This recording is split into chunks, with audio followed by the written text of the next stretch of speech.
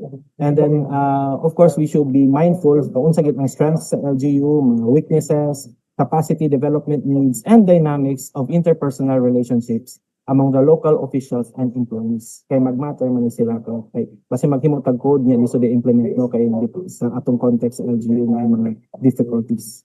So the LGU's performance and capacity level can be gleaned from the governance assessment report sa GAR from our SCLG, atong LGPMS, atong systems for competency for local governance or the SCALOG from our CAPDEV agenda, the executive and legislative agenda or ELA, nga latest no ang atong gigamit kay local governance canvas, o of course ang atong LG CAPDEV plan. So a management audit can also be conducted no para mo itong basihan sa kung unsa ang atong context sa LGU ug ang capacities sa LGU who will implement the code. So we will know the legal basis for codification as well as external factors that compel LGUs to codify. So mga things to consider now when we are codifying. Atong mga legal basis for codification, of course, ang atong Local Government Code of 1991, RA 7160, particularly Section 16, 17, 97, 129, 444, 447, 455, 458, 465, and 468. So ato nang itig later, no? And of course, ang mga mandatory codes na nasa seal of good local governance. Next, please. So for environmental code, no? Ang purpose ni ini is to protect the rights of the people to a balanced ecology and promotes the spirit of stewardship and promote sustainable development. On sa legal basis, this is based on Section 16 and 17 of the Local Government Code. And of course, ang Book 3 po sa Local Government Code na nagtugot sa mga LGUs to enact ordinances for municipalities, cities, and provinces. Ang investment incentive or the LIIT na code will promote the LGU as an investment destination. So it's meant for mga investors na musulod sa atong mga munisipyo o syudad to invest kung sa mga potentials to improve the economy of the local government unit. So it promotes the establishment of growth-inducing industries and preferred areas for investment, promotes local job generation, eliminates red tape in local bureaucracy in the context of ARTA, and increases opportunity of a partnership with the private sector. So, ito mga legal basis, is still the Local Government Code, sections 192 and 193, sa katong mga tax exemption privileges na pwede mahatag or ma-offer sa LGUs to investors. So, next please. Our next code is the Revenue Code. No, kini basically murang halos na naagid ang Revenue Code. So, ang purpose nila is to increase the availability of local revenue for the delivery of quality basic services to the people. And it will also maximize local taxing opportunities as provided by sa ating Section 129 of Book 2. Is there a problem with the audio po? Mahina pa rin po ba? Or choppy? Hello po. Hello? Medyo may background noise lang po, sir, pero hindi din po maintindihan daw po yung audio po. Opo. Nagka-mumble daw po, sir. Okay. May mga dumaan kasi sa likod ko. Okay na po ba ngayon? Yes, sir. Thank you po. Okay po. Sige. Sorry for that. May konting disturbance. May mga tao nang ko dumaan sa office, may clients. So, okay po. Again, no, ang revenue code, it maximizes taxing opportunities to raise local revenue para may pera, may pondo, yung LGUs natin to deliver quality basic services to the people. So it is based on the ating Book 2 ng Local Government Code, the power to create sources of revenue, and also another purpose is to reduce tax evasion. So maraming legal basis. Of course, Local Government Code pa rin, especially relative to the power of the LGUs to enact tax ordinances.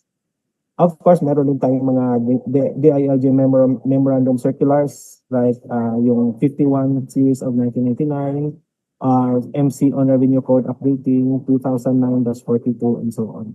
And the last na basic or common local codes is itong general ordinances. At ito po yung pinupush natin sa mga LGUs na wala pang masyadong nako-codify, of course other than the revenue code siguro. It is best siguro when we are starting the process of codification to start with the Code of General Ordinances. Ang purpose po nito is to optimize the LGU's exercise of its police power as provided in Local Government Code, promotes public order and safety, and institutionalize local bureaucracy. So ang basis nito again is still the local government code, section 16 and 17, with the power to enact ordinances, and yung mga specific powers ng municipalities, cities, and provinces in their specific sections ng local government code. So yun po sila yung common codes natin. So kailangan po, yes po, next please.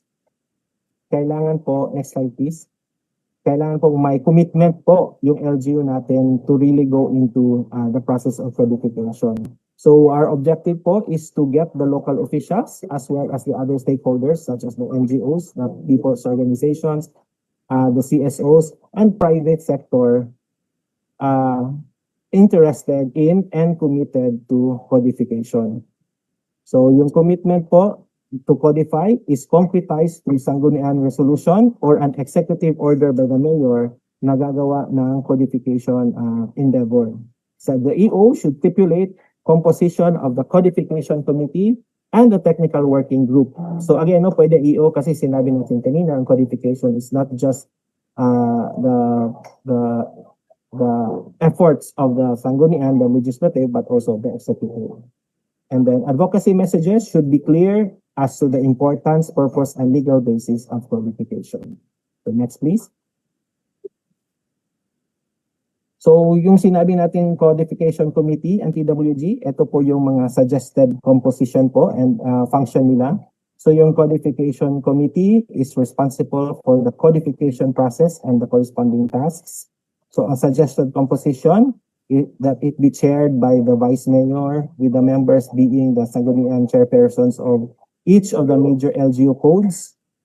So department heads, CSOs, and it may be facilitated or coached by the DILG, CLGOO or MLGOO. Ang TWG naman po is the working arm of the Codification Committee and it performs technical codification tasks.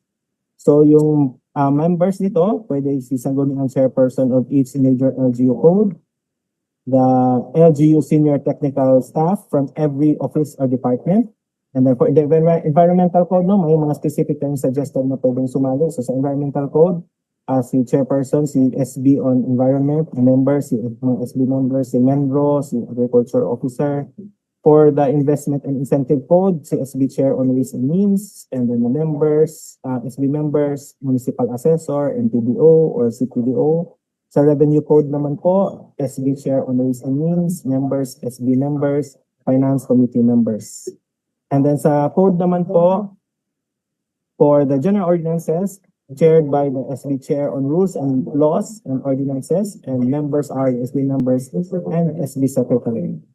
Ang Secretariat naman po, they are responsible for filing and safekeeping of the draft codes and performs admin support. So ang composition, the LGU Codification Program Coordinator, the encoders, and the Sangguniang support staff.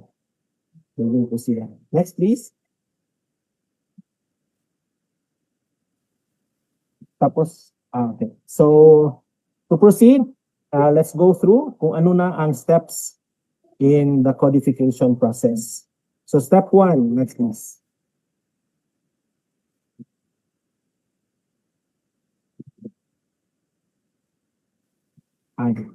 So, ito pa rin, no, bago yung steps, no, may mga some definition pa po pala dito, no. So, again, no, it's codification is the process of collecting, classifying, and supplementing ordinances. And you will see later on that this definition is also the basic steps of codification, itong collecting, classifying, and supplementing ordinances. So it is the complete and systematic process in the sense that the end product is a new enactment from the many different ordinances. Next, please. So a code, sinabi natin kanina, is a compilation of written statutes, rules, and regulations. Again, no, let us emphasize it is joint effort of the executive and legislative branches of the LGU. And it's intended to provide convenience. No, kesa sa naman isa-isahin natin hanapin yung mga ordinances of a similar or related topic, nasa isang aklat na siya. Completeness, kasi nandyan lahat. No? Tapos clarity, confidence, and consistency.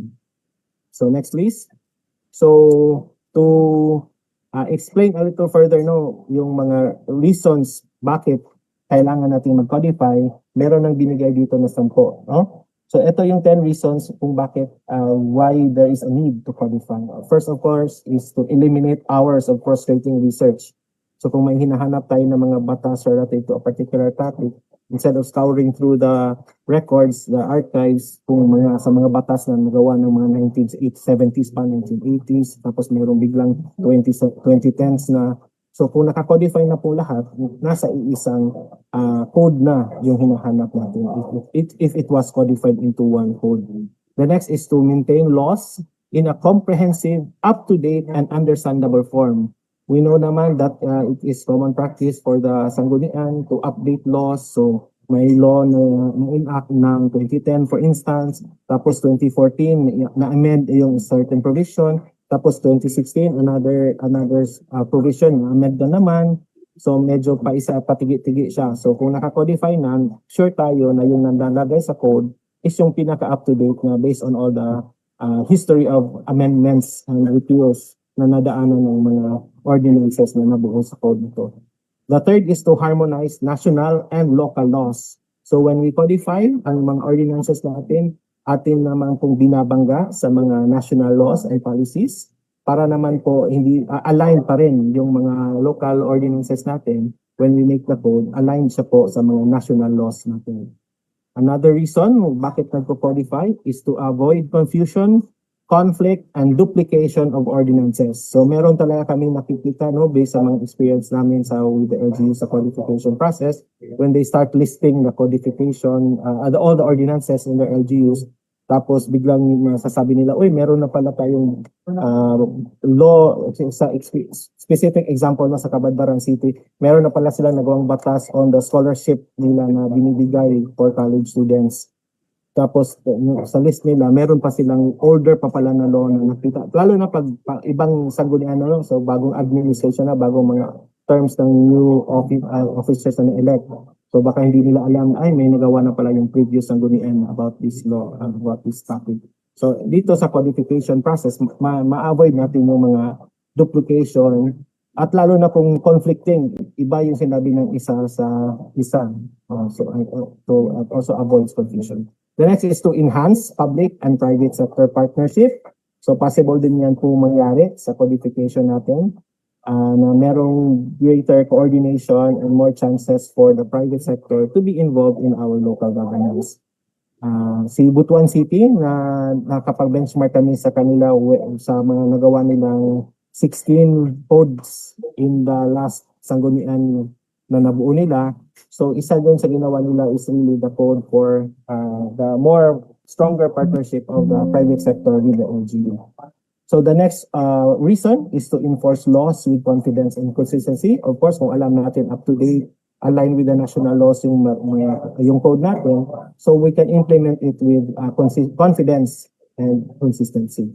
The next is to ensure correct interpretation of the laws because again, if it is up to date and it has been aligned and revised for consistency, then we can ensure that it is interpreted in the proper and accurate way because we avoided confusion. The next one is to facilitate citizens' access and easy retrieval of local laws, thereby enhancing transparency in governance. Sinabi nga natin, nakikita natin, nalalagay na sa kinocode natin yung mga lumang batas since 1980s, 1990s, mga ganyan, nalagay na sa latest code. So sa mga citizen natin, sa public populace na tumitingin sa laws na bago, at least alam nila kahit yung mga luma kasi nasayo na siya sa code natin. The next is to synchronize legislative and executive actions toward local development needs. Dito natin nasasabi, diba? Kasi sinabi natin it's not just legislative but also executive endeavor. So in the codification process, meron tayong coordination and collaboration between them, both branches of local government. And the last is to harmonize laws and policies in the pursuit of LGU's development of its vision and its citizens' general welfare. So better laws are enacted with the hopes that it provides better services to the constituents. So yun po yung mga reasons natin. Not just the only reasons, pero top 10 reasons why nagpo-codify. So let's proceed with the steps. Paki-next pa ulit para nahuhuli yung titles. Okay. So yung steps in codification natin po, first step is compilation. Ang step na ito, ang purpose or intent is to gather and collate all existing ordinances of the city or the municipality. So commonly, this is part of the function of the Sangguniang Secretary. So bago pa man mag-umpisa yung codification attempt, yung mga Sangguniang Secretary, kinokolate na nila lahat ng mga ordinances. May mga instances na although may listahan sila, pero nalalaman nila na, uy, wala pala dito sa archive natin, wala sa Sangguniang, may walang copy. So minsan yung iba hinahanap pa nila, baka may copy pa yung province kasi nga, di ba, nagsisend tayo sa province for the review. Or baka meron, so implementing office na yung may hawak, nakuha pala nila yung original copy, wala ng copy yung Sangguniang.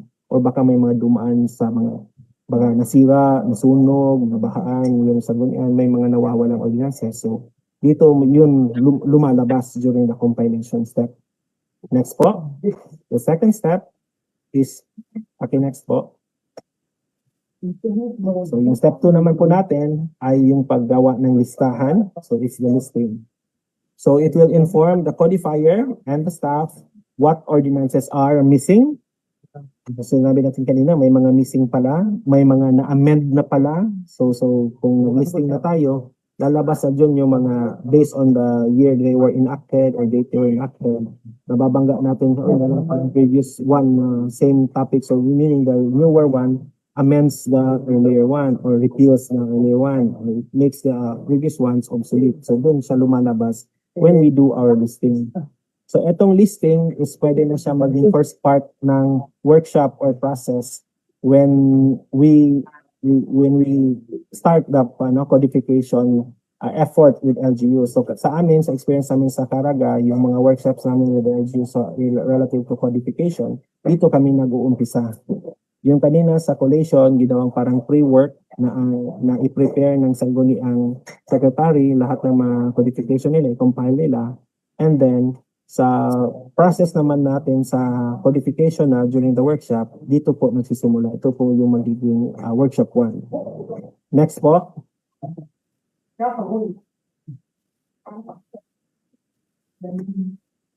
So ito, pinapakita po dito, sample na ano yung mukha ng isang listing of ordinances.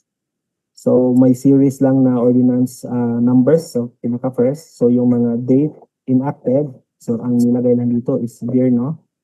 Dito nilagay nila yung source. So, dito nakikita natin yung meron palang ibang ordinansa na nasa mayor's office. Wala pala lahat nasa Sangguniang Secretary. May subject. So, kung ano yung subject matter. Meron din pong status kung ito po ba ay original na ordinance relative to that subject. Or is it an amendment to an earlier ordinance? So, may reference sa kung anong aling ordinance yung na-amend nito. And then it repeals a previous ordinance. So nilagay din po kung aling ordinance ang na-repeal na ordinance na yan. Sa ginawa naman po naming process, other than the subject, nilagay na din namin po yung actual full title ng ordinance.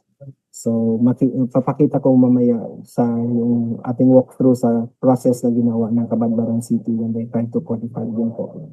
So yan po yung listing. Next po.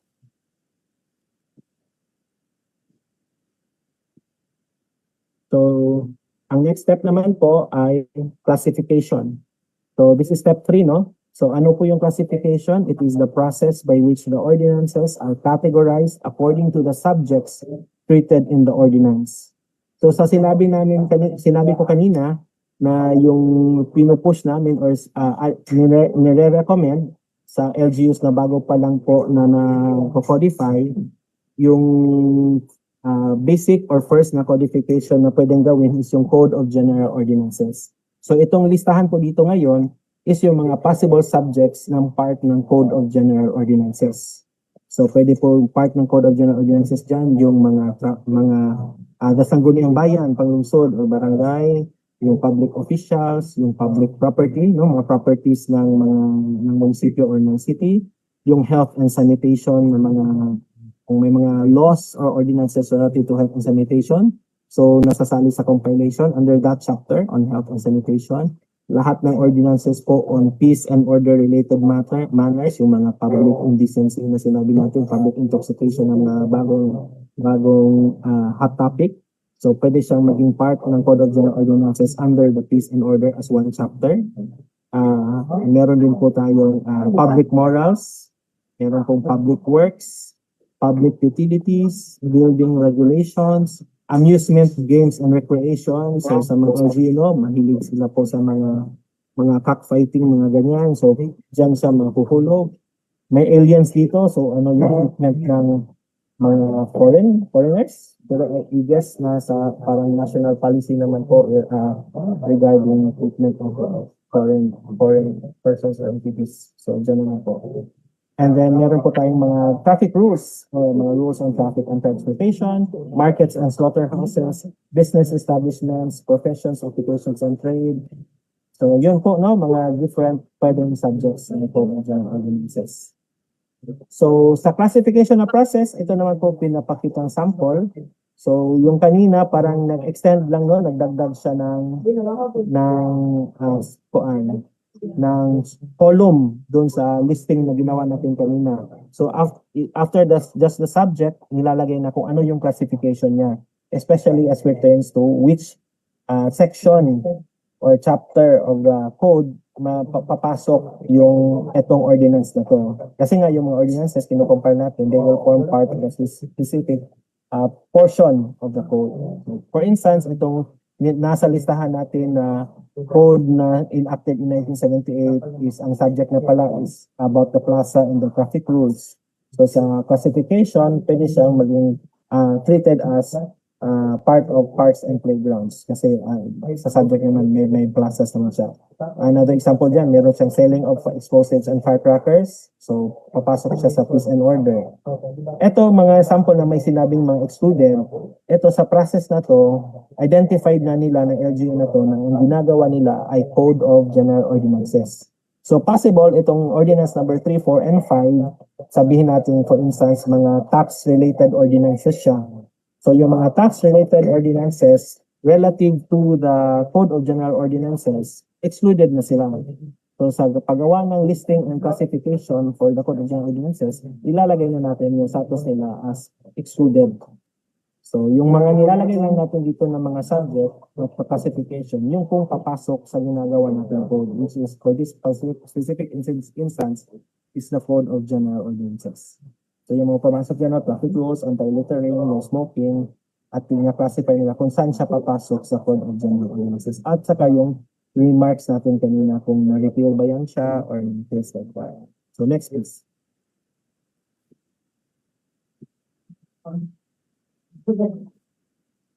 So dito na sa ang ito yung actually yung pinaka-madugo na part sa codification process. So this is step for the revision. So kung alam na natin, based kanina sa classification, kung aling mga ordinances ang kasama sa at ginagawa nating code at saan sa papasok na chapter or section or article ba yun or ano may mga title 1 ba, depende sa kung paano siya i-organize yung code nyo. So bubuksan talaga yung each ordinance, no? It's not just a matter of compiling that based on the titles and appending everything in that specific order. So nire-revise talaga natin, binubuksan. So there is a need for the examination of the provisions of each ordinances na pinapasok sa code and to restate the provisions in a correct and improved form. So nire-revise na natin siya. For one reason is baka yung mga terminologies na ginagamit is lumang-luma pa, baka 1980s pa yan na law, so meron pa siyang mga may terms na hindi na siya applicable ngayon or hindi siya masyadong politically correct yung sinasabi natin, no? Baka hindi pa siya mga gender sensitive yung mga terms na ginamit, meron pa mga chairman, mga ganyan, so pwede na natin yung gagawin dito sa revision na process. Isang ginagawa din kasali sa revision is yung pagtingin natin sa mga national laws, baka may mga bagong lumabas sa national laws and policies na hindi na nagiging aligned yung batas natin kasi luma pa sila bago pa yung lumabas yung national laws. So sa revision, i-up-to-date na natin yung mga ordinances natin na pinapasok sa code. So it includes the weeding out of obsolete or inactive provisions in the existing ordinance. So kung obsolete na din, tanggalin na natin. So next please. So ito po yung sample ng revision. So example dito, so may peace and order na portion. So sinabi, this is an ordinance on peace and order section 1 for security measures and to minimize accidents from powder explosions and retail stores are prohibited to sell to any person big firecrackers known as bawang, atomic bomb, so on and so forth, no? Section 2, kung sino yung nakuhuli, ano yung penalty sa kanya. Section 3, mga previous ordinances in conflict are repealed, may repealing clause, no? 4, yung 4 naman, section 4, ay yung penalties. So yun yung sample natin. So sa next, sa pag-process ng LG na to, na ma-revise ito, pakita po natin sa next. So may mga annotations yan, no? Yung mga nakalagay sa brackets, yun yung pinapatanggal, no? Or words to be deleted or fragments to be deleted. Yung namang mga naka-capitalize, yun pong ini-insert. So nilalagay po natin, no? So for this example, yung first sa section 1, sinasabing frequent occurrences, pwede na siguro yung i-delete. Kasi understood naman na accidents as they happen, we intend to minimize that. And then mga most especially, baka hindi na kailangan yan. It just makes the wordings flowery or too wordy. So baka pwede siyang tanggalin na. So may mga ganyan, no? Tinatanggal, may mga dinadagdag. So example dito sa dinagdag also, kasi tinanggal yung as the same are classified as dynamite hence. So pwede mo nang sabihin as simply as which are destructive and dangerous to lives and properties.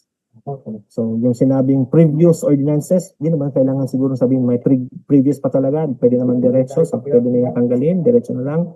Sa section 3, ordinances, whose provisions are in conflict with this ordinance are repealed na, diretso. Hindi na siguro kailangan sabihin pang hereby declared, yung parang old way of stating talaga ito, mga hereby, yung mga herein attached, mga ganyan. So, hereby declared null and void, pwede naman siguro sabihin are repealed.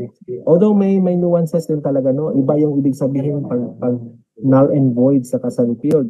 So, depende kung ano yung intent ng sanggunian. Kasi kung sinabi natin null and void, siguro baka may implication yan na from the start, even when the law was first enacted, hindi pala siya valid to begin with. Parang yung sinabi natin ab initio, yung sinabi diba parang yung foreign effect ng warranto, parang gano'n, no? Since sa simula, wala pala siyang effect. Or kung sinabi ba natin repealed, does it mean just from this point moving forward, wala na siyang effect. So, depende din po sa intent, no? So, yun yung kung ano yung wordings na mas nag-represent kung ano yung intent ng ginagawang batas, yun na po yung ilagay natin. So, kung sa the process of revision, may nakikita tayo, ito parang confusing to or parang hindi ito yung gusto natin mangyari, then it's high time to revise it kung ano yung mas clear na gustong mangyari. Yun po yung gawin natin statement or yung wordings na ilalagay natin. So, yun po. Next po. So, based on this revising example kanina, so ito na yung magiging final form ng sample natin ng ordinance on peace and order. Dumiretso na siya.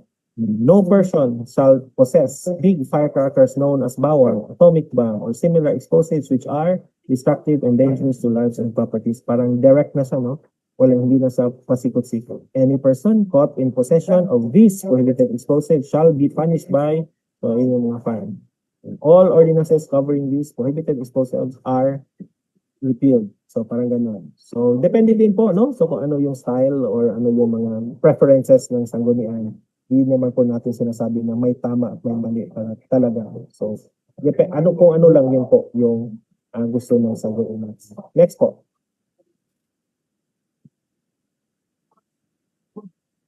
So, ito naman po, ito yung step 5. After po nag-revise, sa revision pa lang po, ipo-compile na yun po lahat at saka yun na po yung enact natin na code. Pero may mga instances na nagawa na natin in act ng code pero meron tayong ma-realize na may nakalimutan tayo, meron parang makulang. So, dito po papasok yung supplementation. So, it takes place after the code has been finally drafted and enacted by the sanggunian. So, ang supplementation intends to supply any deficiencies na nakita natin sa mga existing provisions or to add, amend, or modify certain provisions. So, baka may mga na-miss out tayo when we do the revising at na-enact na pwede pa rin po tayo mag-supplement. So, dito po yung papasok yung step 5 na supplementation. So, next po. So, yun na po yung basic steps, no? So, pinapakita lang po dito po Sir Don, excuse me yes po. po. Sir Don, nasag po yung audio ninyo dito sa end namin, sir. Baka ma-fix po dyan sa end po ninyo, please. Sige po. Sige. Give me 3 minutes po. Hanap po ako ibang headset po. Okay, thank you po. Baka pwedeng bio break na din po muna kayo. Excuse me po muna.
Hello po.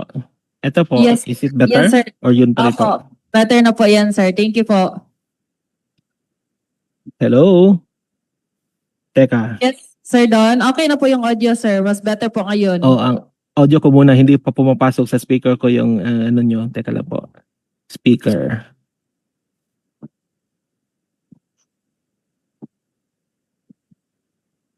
Hello po?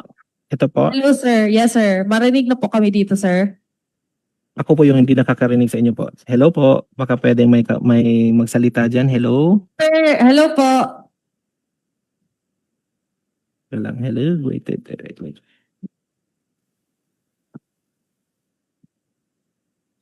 Hello po? Sir Don, okay na po yung audio ninyo sa end namin. Oh, Marinig yung na po audio kami. nyo naman po, yung parang yung speaker ko sa teka lang headset, hindi ko naririnig. Teka lang. Is it this one?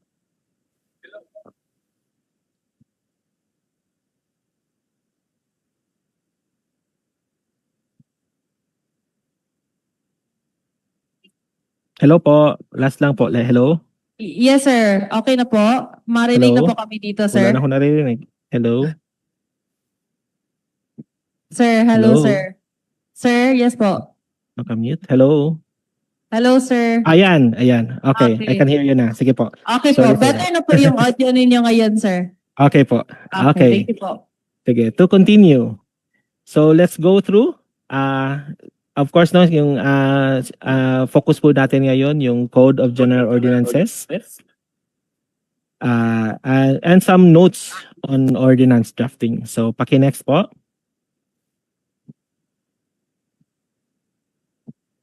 So, ito po yung mga parang generic, no, or templated kung ano yung expected na pwedeng ilagay. Although hindi din naman necessary na ito lang yung pwede. Yung sinasabi po natin, lahat ng mga ordinances natin sa munisipyo or sa city natin na hindi naman papasok sa mga special na mga code na may mga specific topics talaga kung ano yung mga plano nating ilagay. So example, so yun yung suggested no first natin gawin. Ano yun po yung mga planong gawing code ng LGU, doon tayo mag-umpisa. So identify nyo po, gagawa kayo ng revenue code, yung LIIC, baka gagawa kayo ng environment code, baka gagawa kayo ng sanitation code, mga GAD code, admin code, mga ganyan. So after that, lahat ng mga hindi papasok sa mga specific na code na yon, pwede na natin yun ilagay sa Code of General Ordinances. So yun yung ginawa namin sa Cabadbaran City kasi, so nag-identify muna sila kung ano yung mga codes na plano nilang gawin at mga existing codes na. Tapos yung hindi papasok doon sa mga codes na yon, lahat na yon ipapasok nila sa Code of General Ordinances.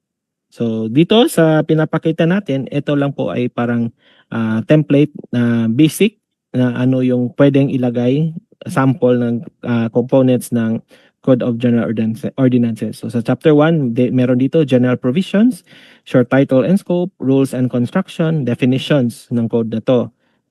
Chapter 2 is Public Morality. So dito po mapasok sila illegal gambling, betting on sports contest, loitering, nudism in public place, sale of rental of pornographic video materials.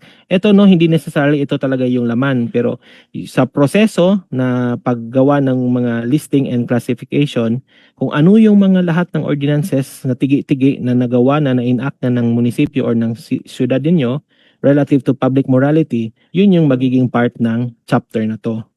So, nagkataon lang for this example, ito yung mga ordinances nila. May illegal gambling sila, may nudism, may pornographic. So, anything else na related to public morality, dito po papasok. Next po.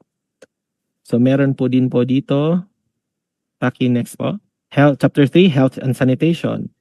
So, meron siguro yung LG na to, meron silang pabalik po, parang sumobra. Pa-back po ng isang slide.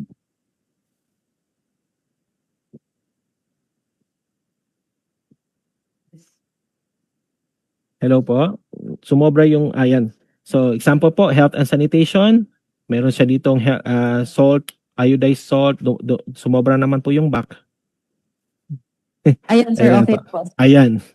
So, availability of iodized salt, rabies control, smoking ban in public buildings, offices, public modes of transport, construction of pens, corrals for swine, cattle, mga things like that. May isang chapter din dito, transportation. So, nilagay nila yung mga ordinances nila relative to the transportation sector, yung mga franchising ng tricycles, mga traffic rules and regulations. So, next po. Ang next naman na chapter is yung games and amusements. So nilagay nila dito yung mga pag-operate ng mga videoke establishment. So ano yung mga regulation nila doon sa operation of video and film showing establishments, mga playing of taxi o parang luma na to, meron pa bang naglalaro ng taxi? Operation of billboards, pools, tables and video games, cockfighting and cockpit regulations. So doon lahat pumasok. Meron din po silang chapter on public safety and peace and order. So isang ano dito no sa Cabadbaran, parang yung ginawa nila is peace and quiet. So parang isa yung sa ginawa nilang sa revision kasi parang makaluma talaga sabing peace and quiet. So gagawin na daw nilang peace and order, kasama na yun sa revision. So dito nakasali usage of trumpet speakers, ban on the usage of some fishing gears, ban on the catching and gathering of poison fishes, liquor ban inside the public market, liquor ban on minors, vandalism of public and private properties, at kung meron pang iba na related to peace and order na ordinances natin, dito din na po natin ipapasok. The next po. So final provisions, lahat ng codes similar sa lahat ng mga ordinances na ine-enact, meron siyang penal provisions kung meron man applicable.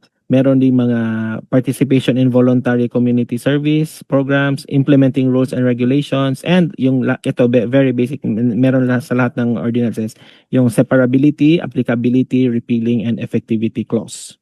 So ito po yung parang basic na pwedeng ilagay. Pero meron din po mga sample dito na mga may comparative tayo. Ipapakita kung ano yung mga laman based sa mga tiningnan talaga naming mga Code of General Ordinances. So ipakita po natin sa next na slide po. Yeah, so ang ginawa po namin, ang natingnan po namin no, yung Code of General Ordinances ng Butuan City, ng Tagbilaran City at ng Davao City. So may representative yung Caraga, Region 7, yung RD namin doon galing, tapos yung Region 11 kayo naman po.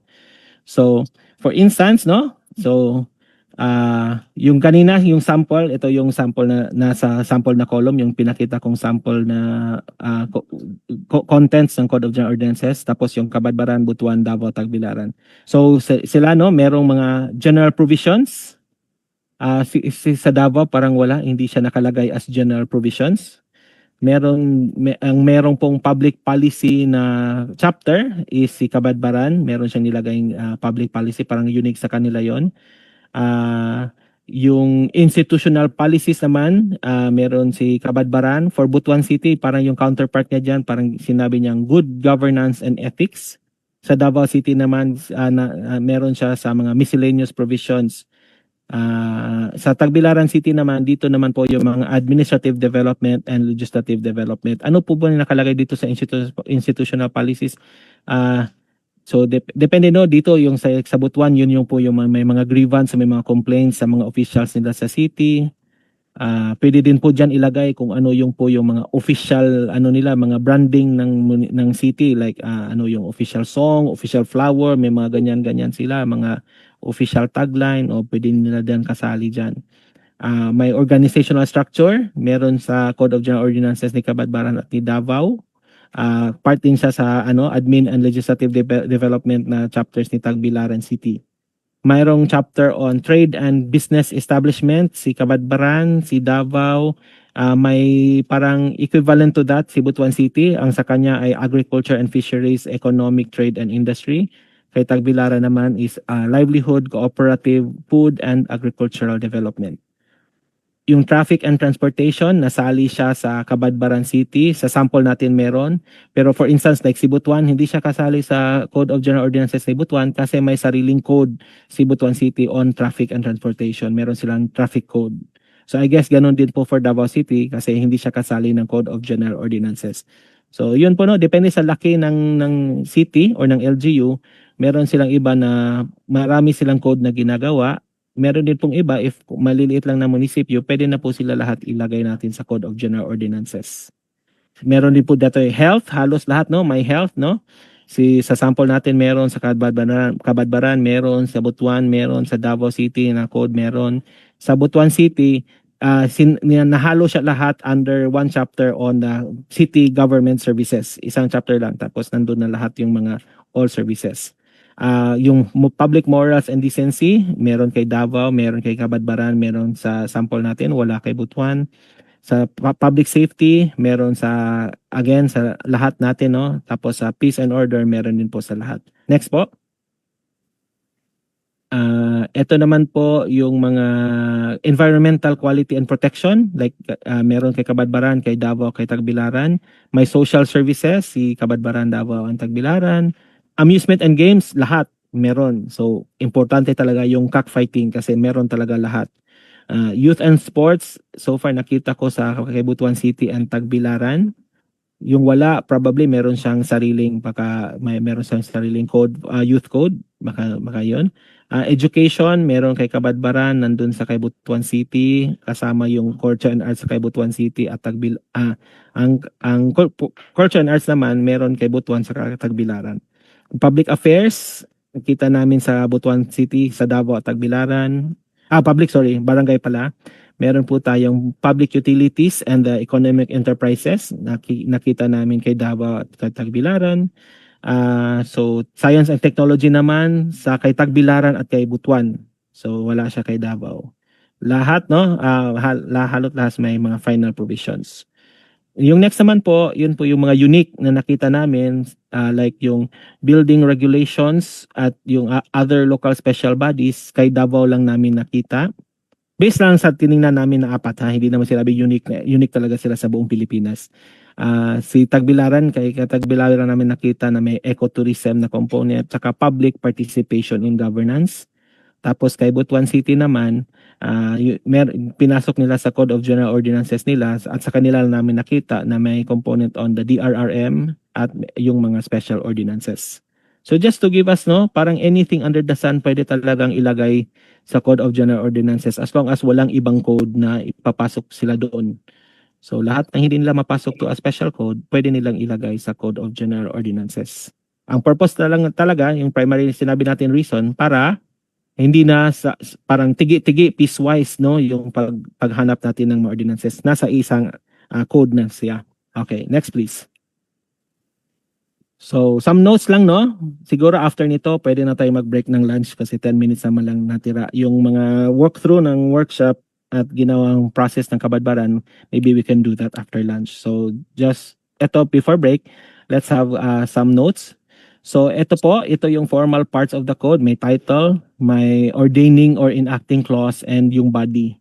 So, yung title, so the code should bear the title na malalaman natin na code siya. So, any of the following forms, pwede siyang i-adapt. So, may nakasabi nga, an ordinance ordaining the codification, sorry sa mga spelling, of the general ordinances of the province of, the city of, the municipality of. So, may ganun nyo. Or pwede pong sabihin na ordinance codifying the general ordinance of the city of, or an ordinance ordaining a code of general ordinances of the municipality of. So, mga sample lang yan. Pero may nakalagay talaga na this is a code, no? Next po. So, that's the title. So, yung enacting clause naman po is similar to the enacting clause now used by local legislative bodies. So, ang enacting clause ng Code of General Ordinances, pwede siyang sabihin, be it ordained by the Sangguniang Panlungsod of the City of, or yun yung po enacting clause, no? Or be it enacted by the Sangguniang Bayan of Municipality of, may mga ganyan. No? So, diretso na, no? Sa ordinances, wala na daw kailangan yung mga whereas. So, pang resolution lang daw yung mga whereas. Sa code, sa ano natin, sa mga ordinances, same with the code, kasi yung code naman ay ordinance naman, wala na mga whereas. Diretso na tayo enacting clause. Next, please. So yung body naman, the body of the code contains the introductory and basic provisions. So lahat ng provisions, lahat ng mga ordinances na sinama natin sa code, dito na natin matatagpuan sa body. So these are arranged in a methodical sequence as to enable the reader to the specific provision he is interested in. There is no specific method of arranging the chapters of a code for purposes of guiding the codifier and his staff. So may mga kanya-kanya. Pero the following arrangement or sequence is suggested daw. So next po. So may mga ganito example, no? So meron siyang title, meron siyang relation to prior ordinances. So may siyang ginawang ganyang section. So sinabi niya dito that the provision of this code which are substantially the same and existing ordinances relating to the same subject matter shall be construed as restatements and not as new enactments. So may mga ganyan siya unless otherwise explicitly modified therein. Meron siyang existing rights, meron siyang reference to the code. Sinabi niya dito, whenever reference is made to any provision of the code, the reference applies to all its amendments and additions hereinafter. Then, ito, isa to sa mga naging hot topic sa mga nadaanan naming workshops, itong definitions. May mga nagsabi, ang definitions kailangan bang isang chapter na nasa unahan, like right after the yung mga introductory chapters, dapat bang nasa chapter 2 lahat ng definitions? Or pwede po ba sa bawat chapter yung kanya-kanyang subject matter, like sa chapter on health may sariling definition doon, sa chapter on peace and order may sariling definition doon, sa chapter on ganon health sa ano pa ba sa public morality may mga definitions din doon. So pwede either way, no, kung ano yung gusto nyong i-adapt or gawing strategy. Pwedeng isama lahat ng definitions sa unahan na part, pwede din po siya sa per chapter depending on the ordinances na nilagay niyo. Pero may mga naisip lang kaming mga instances, like for example, iba yung definition ng isang sector relative to one word as compared to another sector. Example, the word youth. Diba iba yung definition kung anong age bracket kasama sa youth for health purposes, iba din naman for yung sa law or sa SK purposes. So paano yan, how will you treat that kung iisa lang yung definition mo nga chapter na sa lahat? So babaguhin mo ba yung definition ni na DOH for youth sa ibang mga or children, may mga ganyan. So iyan yun sa yung mga lumabas, no? So ganung treatment. Isa din po sa lumabas sa amin yung mga, di ba may mga declaration of policies. So, pwede din yan nasa unahan lahat? Or, pwede po ba sa per chapter, ang policies, diba, it is the policy of the state, may mga ganyan-ganyan na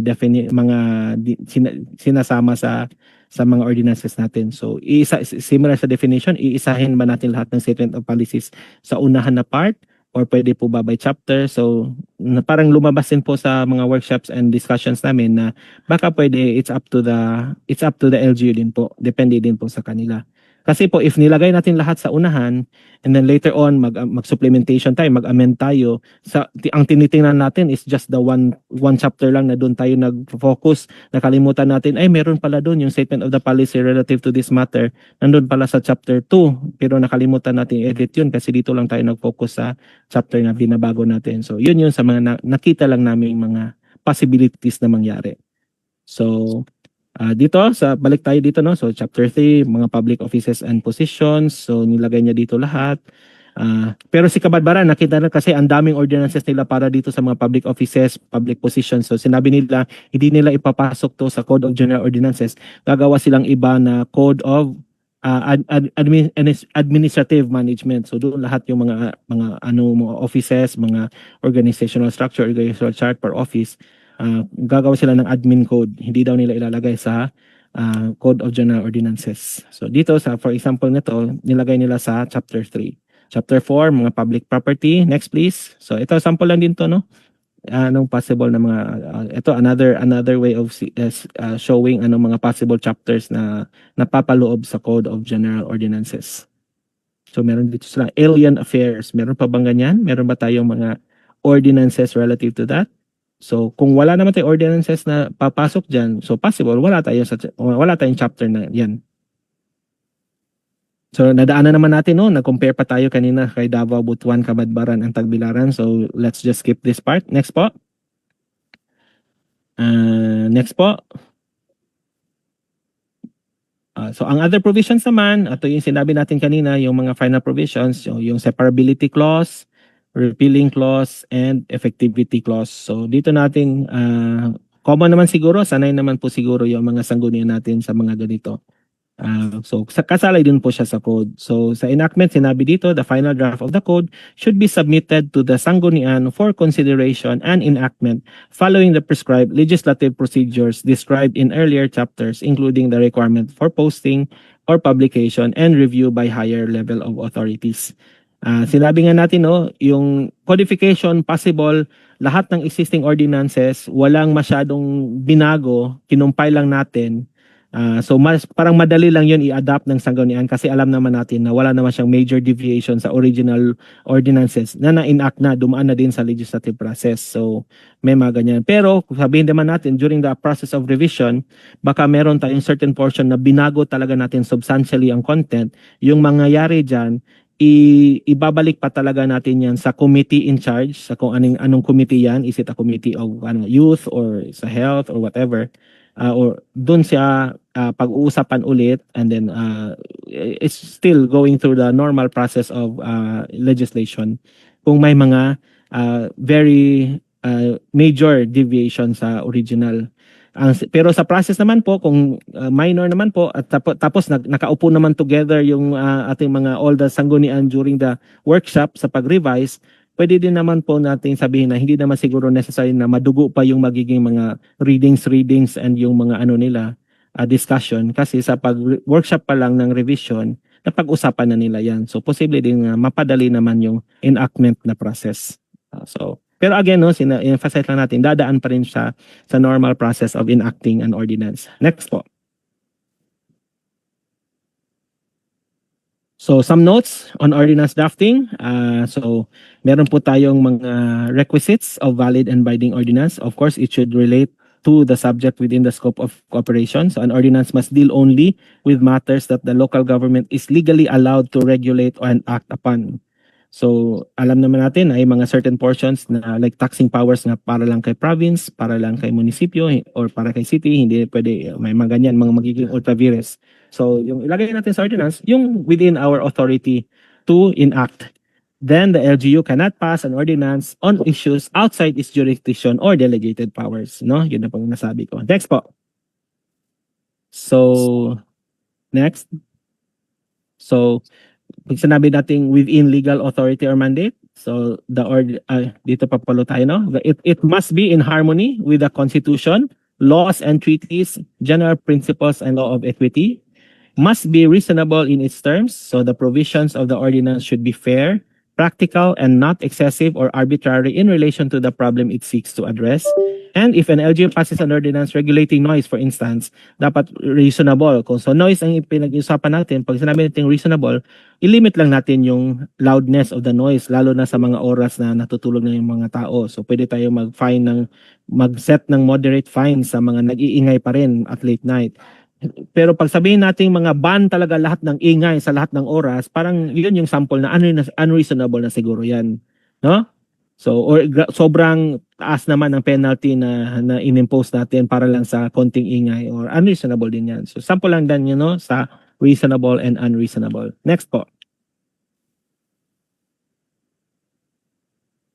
So it must be adopted by the authorized legislative body and legally convened. So yun na sabi natin, no? Dadaan pa rin siya sa process ng enactment. The next, it must be precise, definite, and certain in expression. So mga wordings natin, ito yung tinitingnan natin sa process ng revision.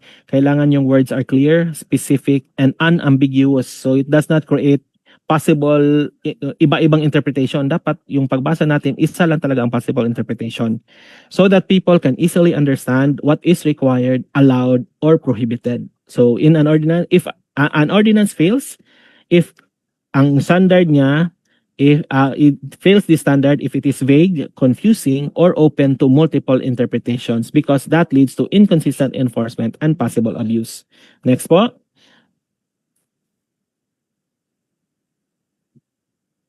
So clear definitions, key terms should be defined so there is no confusion. Meron naman po tayong normally expect na may namang definition na section sa ordinance natin.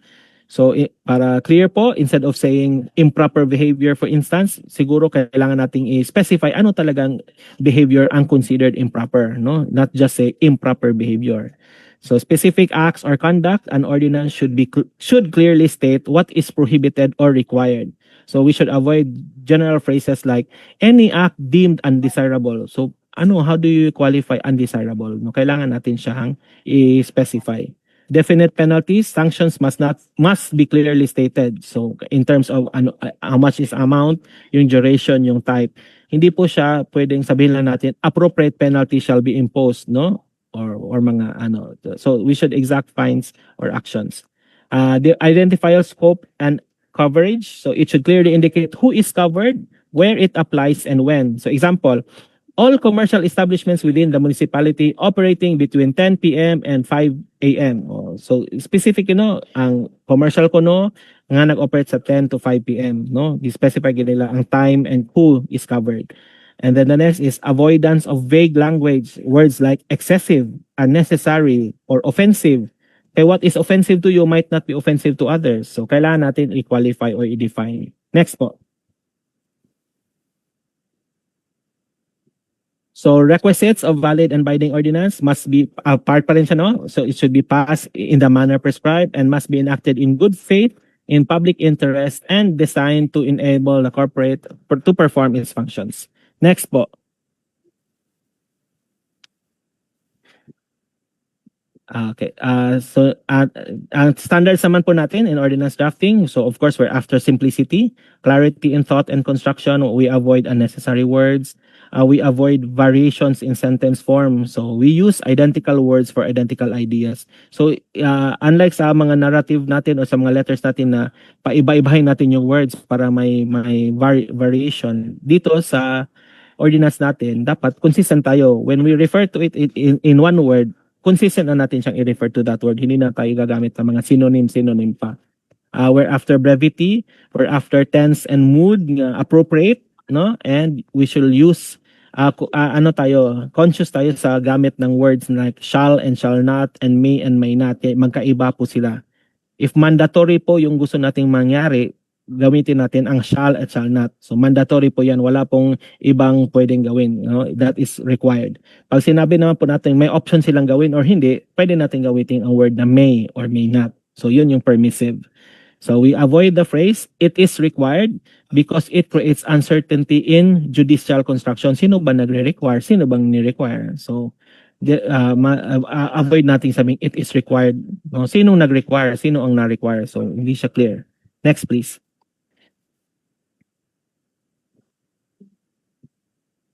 So, nasabi na yung regarding sa it is required, no? So, it is required can create uncertainty because it does not clearly indicate who is responsible for the action.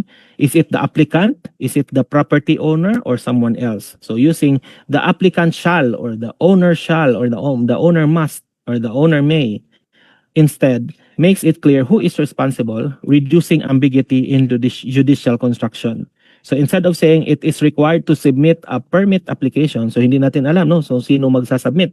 So it's better if we say the applicant shall submit a permit application. Yan po. Next po.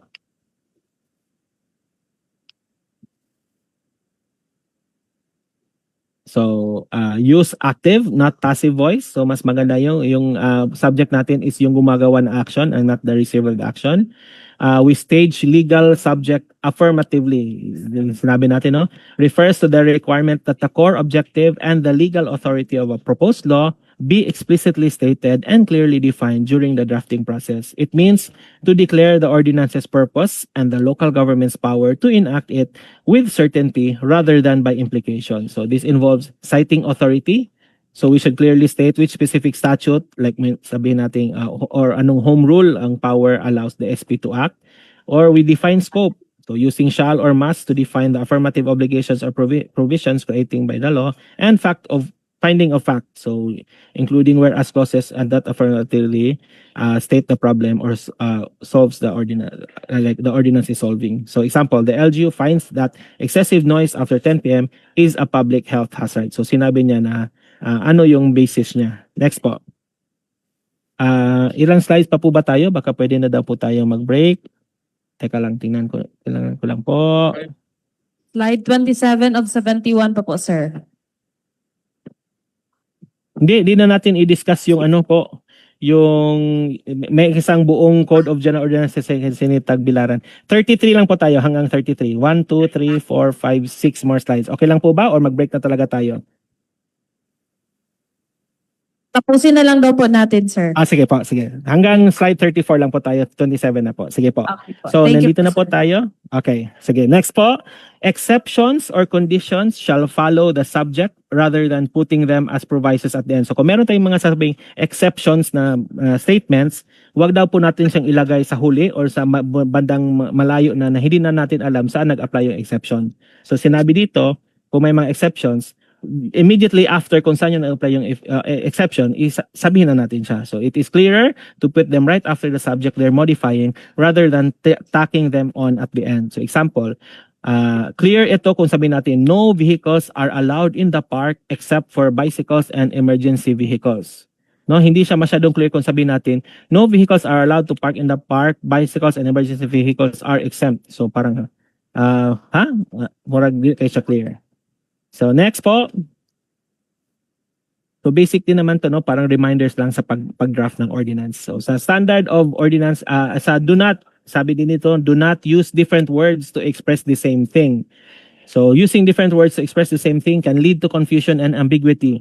It's best to consistently use the same terminology throughout the ordinance to ensure clarity. Example, instead of using vehicle, tapos sa next na statement, ang car na ang gigamit, sa next na paragraph, nikalit ng automobile, and then biglang naging motorized transport, interchangeably, stick to one term. So if ginamit na natin yung vehicle na all throughout yung pag-refer natin sa batas na yan, sa ordinance or sa code na yan.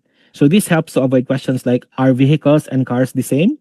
Or does automobile mean the same, mean something different? So next po.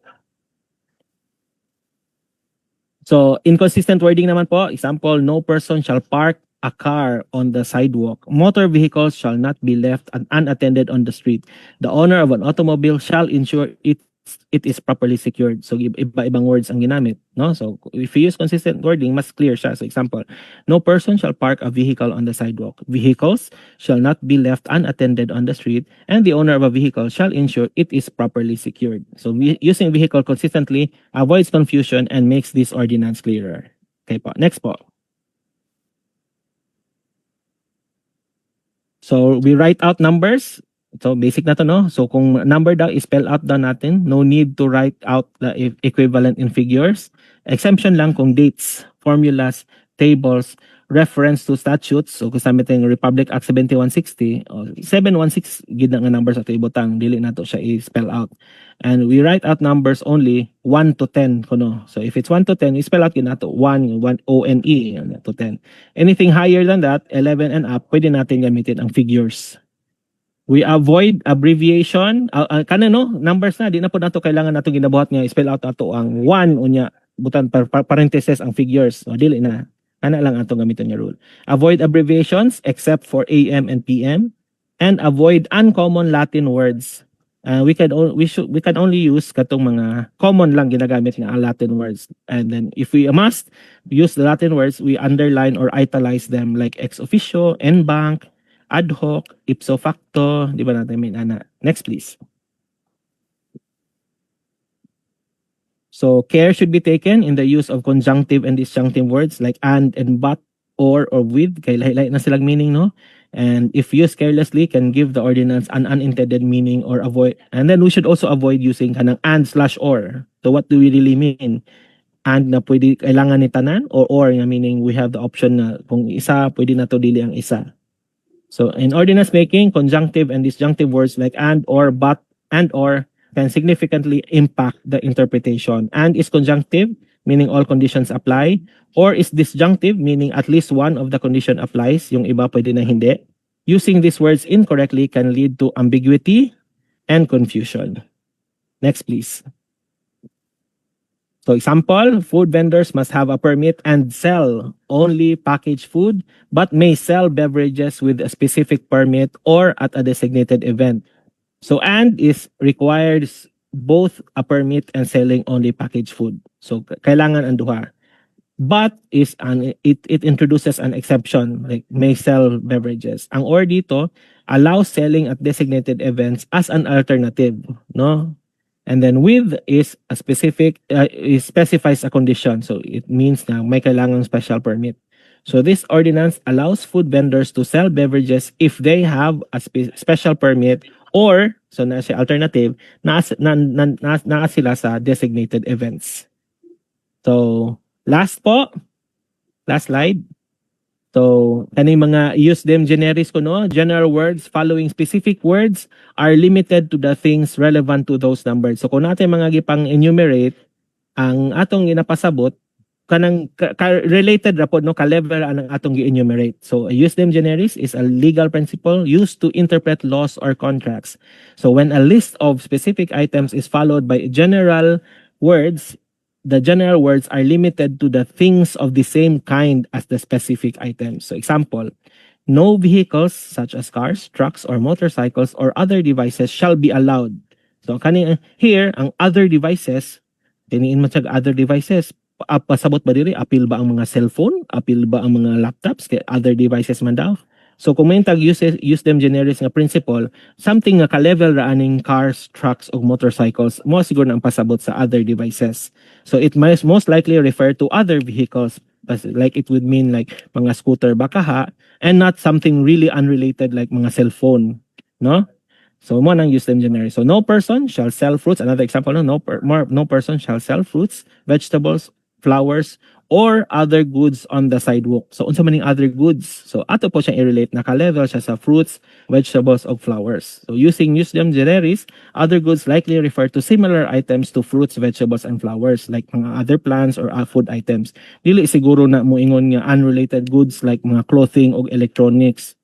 So mo na siya ang use them generic. So kung mag-ingon na tag spell out ta, mo na atong ginapasabot. So at natin mga first few samples and then ang atong etc. sa ismo na siya ang murag ka-level sa kato atong na spell out na nga examples. And lastly, na-mention naman nato separability clause sa ganina. So mo na siya. Part na siya sa atong need to things. These are the things that we need to consider when we are drafting ordinances, especially since sa codification process moagi man tag revision. So when we revise kaning atong latag diri nga mga notes, mo ni things na atong i-consider when we revise later on as part of the codification process. So that's it. You can have your break, and then later after lunch unsa may time mo resume para makakuanta we're all at the same page. May I know kung unsa giset sa atong kan? Sir, we will resume po at 1:30 p.m. Okay po. Noted. Sige po. 1:30 we will resume with the kato ng walkthrough sa atong workshop o katong yung ipakita nako giunsa ni kabadbaran ang workshop sa ilang codification process. So let's 1:30 po. Thank you. Thank you so much po, Sir Don, for that comprehensive and informative presentation. So once again po, let us give Sir Don a warm round of applause. Now that we've gone through the important discussion on the earlier session, we will now open the floor for an open forum po. So this is your opportunity to raise questions, clarifications, or share insights from the topics at codification of ordinances na discussion po kanina ni Sir Don. So at this point, may we request po the presence of Sir Don.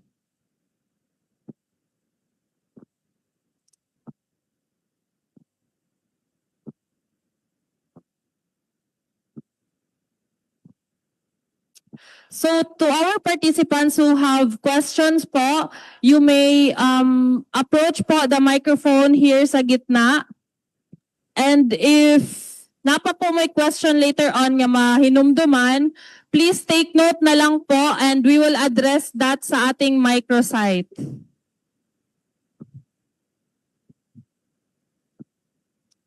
Good afternoon po, Sir Don. Madungog Afternoon. ni sir? Dungog ra. Sige po. Okay po. Medyo mahina po yung audio ninyo, sir. Testing. Taro po ba? Hello? Hello? Okay na po, sir. Sige po. Sige, sir. Sir, we will cater po question from our Zoom participant, Facebook Live participants, also here in the venue participants po, the plenary po. So, they will just approach po the microphone and then introduce themselves po, and then directly to the question po, sir. Sige po. Thank you po. So, anyone from the body who has questions po? How about sa Zoom po natin na participants? Baka may questions po kayo? Okay, so wala sa Zoom, wala din dito sa plenary. So, I guess we will need to move forward po sa ating next session. But again, we would like to remind everyone na if may question kayo, kindly take note na lang po and ibigay sa amin later on para malagay po namin sa microsite. Okay, so Sir Don, no questions naman po dito sa amin. Okay po. Okay po, thank you, Share Sir screen Don. po ako, no? Yes po, Sir Don. So, for our next session po, we will have the workshop, and once again, we have with us LGOO6 Don Manuel O. Patrimonio to walk us through the workshop introduction. So let's give him another round of applause.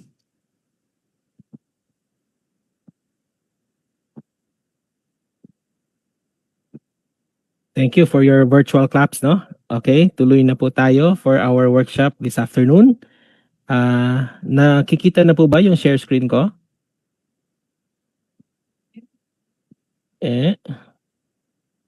Hello, sir. Wala po. Ayan po. Ayun po, sir. Makita Ayan na po. po natin, sir. Okay po. Okay po. Sige, meron po ba kayong nalagay na po sa microsite niyo for the workshop tool? Or if not, meron din po akong naka-upload dito sa Google Sheet na naka-share dito, accessible through this QR code or tiny URL link. Para ito po yung gamitin natin this afternoon. Yes, sir, Don. And uploaded na po sa Uploaded na. microsite po Okay, na. sige Yes po. Okay, ito po. So to continue, daanan po natin yung mga workshops natin na ginawa based din po sa experience namin sa ginawa namin dito sa mga LGUs na nakapag-umpisa na ng codification with our technical assistance sa the LG Caraga. So workshop 1 po natin is the listing of ordinances. So yung ginawa po namin, pinahabol ko yesterday sana nakahabol naman po yung mga LGU participants natin na gawing pre-work sana yung listing. Sa real scenario sa at LGUs natin, kung gumagawa na tayo ng codification, etong listing is pwede talagang kasama din sa compilation, no? Kasama sa pre-work pahanda natin sa ating sangguniang secretary, or at least no yung compilation ready na para dire-diretso tayo sa listing. So in terms of listing, hindi naman siguro from scratch, no? So meron naman talaga pong parang inventory of some sorts ang kada sanggunian secretary natin. Ito yung nakuha namin sa isang munisipyo namin sa Agusan del Sur. Ganito daw yung mukha ng listing nila ng ordinance nila. So meron silang month issued, number, series na month, a year, title. Meron din silang link kung saan yung naka-save yung scan na ordinance nila, may proponent pa, may effectivity, may mga ganyan sila, may status. So may iba dyan, hindi pala tuloy, no, canceled pala yung status, and so on and so forth.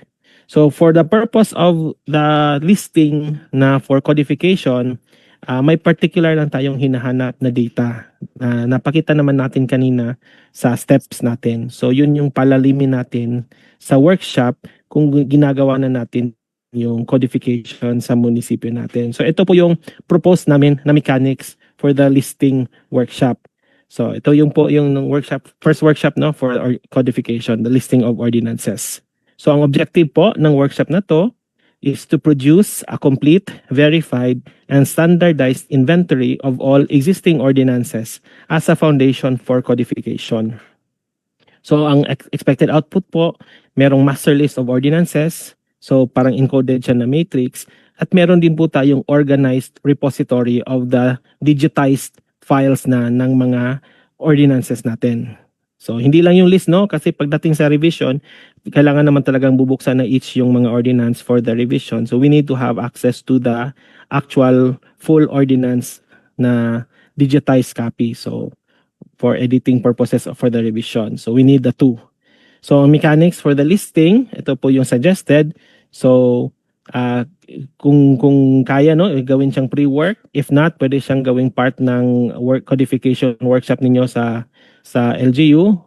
Pwede natin bigyan ng 30 minutes. Pero kung mag-extend man up to 1 hour, ang purpose nito, kung meron na silang sariling inventory, to get lang the yung mga kailangan lang natin for the listing for the codification purposes, and put it into the matrix dito sa workshop tools natin. Ang ating Office of Primary Responsibility dito is si SP or SB Secretary. Ang suggestion dito sa mechanics, siguro pwedeng umpisahan nila sa latest ordinances. Yun yung uunahin kasi yun yung pinaka-easy i-retrieve. Alam nila kung nasaan yun, sino ang gumawa, may by background pa sila sa mga information ng mga ordinances ito, and you work your way back. So ang experience namin, kailangan ninyong iset kung ano ang earliest na ordinances na gusto ninyong i-cover sa codification endeavor ninyo. Meron ba kayong ordinances na since the 1960s? Meron pa kayo sa archive ninyo? Meron pa ba? 1980s, 1970s?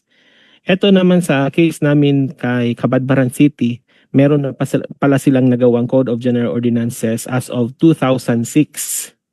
So yung ginawa nila is actually a revision or updating of their Code of General Ordinances. So sa ginawa namin dito sa listing na workshop, ang covered nila na year is starting 2007 to the latest 2025. So yun yung naset nila. So with that in mind,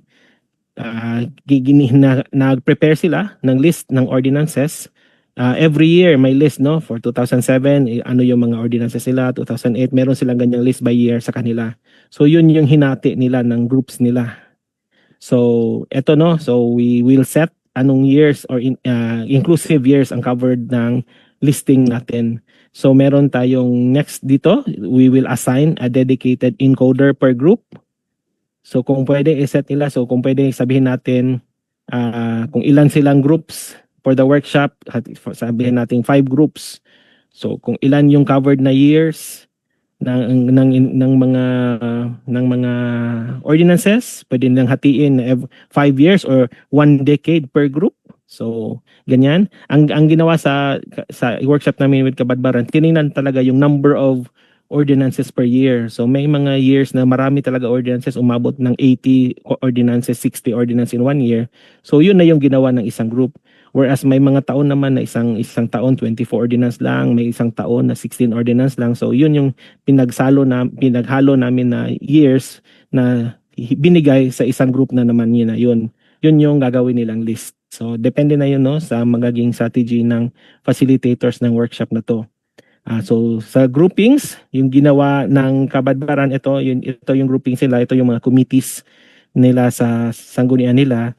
Yun yung naghawak ng mga naghati-hati ng mga ordinances by year na meron sila starting 2007 to 2025. So meron silang Committee on Laws, Health, Commerce, Transpo, Public Safety, Environment, Youth, Education, and Human Rights. So sa workshop na to, hindi nangyari na yung gagawin ni laws, yung mga related pa sa laws or hindi siya by sector muna yung ginawa dito. By year, no, hinati yung mga ordinances by year. Yun yung hati nila. So hindi siya mag-matter kung ano yung nila, committee talaga, no? Kung may assign lang na years. So meron dito, no, ensure that one standard format only for consistency. May suggestion din na meron sanang legal officer on standby for clarification. So may pwede silang tanungin at may makasagot agad. Ang suggestion din sa mechanics, use color coding system. So for instance, if itong isang certain ordinance na to code na pala, so baka hindi na natin to ipapasok sa listing natin for the intention of codification. Pwede ding magkulay ng green kung kumpleto, yellow kung may needs validation, red naman kung missing yung certain ordinance na yan. Pero para malaman natin na although nasa listahan, hindi pala natin mahanap-hanap yung certain ordinance na yan. And then, we could also provide link to digitized copies in a Google Drive or shared folder sa lahat ng mga scanned na mga ordinances. No, so sabi dito, kailangan din tayo part sa output natin no na meron tayong organized repository ng mga digitized copies of the ordinances. So pwede natin siyang i-save by year or by sector na, depende sa inyo. So ito yung review and validation no na pwedeng gawin. So we check if each ordinance na sinama sa listahan ay valid no. So may mga nilalagay tayong status kung na-repeal na ba siya, na-amend ba siya or na-declare ba siyang invalid. Tinitingnan din natin yung consistency later on no we can later on sa revision matatag natin no na i-flag natin na ito pala is hindi na siya consistent with national laws or policies, and then for relevance if it's still applicable or outdated na ba. So common issues based sa nadaanan namin na pwede ninyong i-anticipate kung kayo na yung gumagawa ng workshop na to. Of course, mayroon talagang mangyayaring merong missing ordinance copies nasa listahan pero hindi na mahanap yung ordinance na yon. May mga nagduduplicate yung numbering. Hala, alin ba talaga dito yung 2013-08? Dalawa yung mayroong title na same yung number na yan. Meron din tayong mga unclear amendment history. So, di tayo sure kung itong ordinance na ba to, ito yung nauna, ito ba yung na-amend, or ito yung may mga ganyan, no? And inconsistent titles, meron din ganyan cases. So, baka madaanan nyo rin yan. At least alam tayo kung anong pwedeng mga mangyari para alam natin kung anong pwedeng gawin din or may strategies na tayo nakahanda. So, ito yung tool natin, no? Workshop tool na matrix na gagamitin. So, column for ordinance number. Meron tayong column for the date enacted or the series. Yung source na sinabi, nasa pre-work din ninyo, no? Kung meron bang source or tinagal natin. May source is example natin doon nakalagay no na nasa mayor's office pala or lahat ba nasa sangguniang secretary ba lahat naka-archive, naka-repository yung mga ordinances diyan ilalagay. And then title sa tool na gagamitin natin nakahati to no separate columns si title, exact full title ng ordinance. Meron ding subject, shorter subject kung ano lang talaga yung content ng ordinance na yan. Tapos meron tayong status. If it's an original ordinance, if it's already an amendment, so meron siyang reference number sa aling ordinance yung na-amend niya, or repealing ba siya na ordinance, so alin ding ordinance may reference doon kung aling ordinance yung na-repeal ng ordinance na to. So nabanggit natin kanina no kung pwedeng gumamit tayo ng legend na to kung naka-codify na siya, green kung complete, yellow kung needs validation, red kung missing. So sa nangyari namin, ipapakita ko yung nangyari sa workshop namin kay Kabadbaran para may idea kayo. Ito nung may ginawa kaming mga gauges kung ilang percent na yung na-listing nila. Ito sa ano na namin, workshop 1. So ito yung hati-hati nila, no? So may isang grupo na 2007 hanggang 2010 ang cover nila na ordinances. May isang grupo na 2011 at 2025 yan, hindi yan 2. 2 years lang, 1 year lang. Ito marami kasi silang ordinances sa 2012, maraming ordinances sa 2013, 14 and 21, 17 to 18, 2 years, 2020 and 24, and naulit lang 2019 and 2022.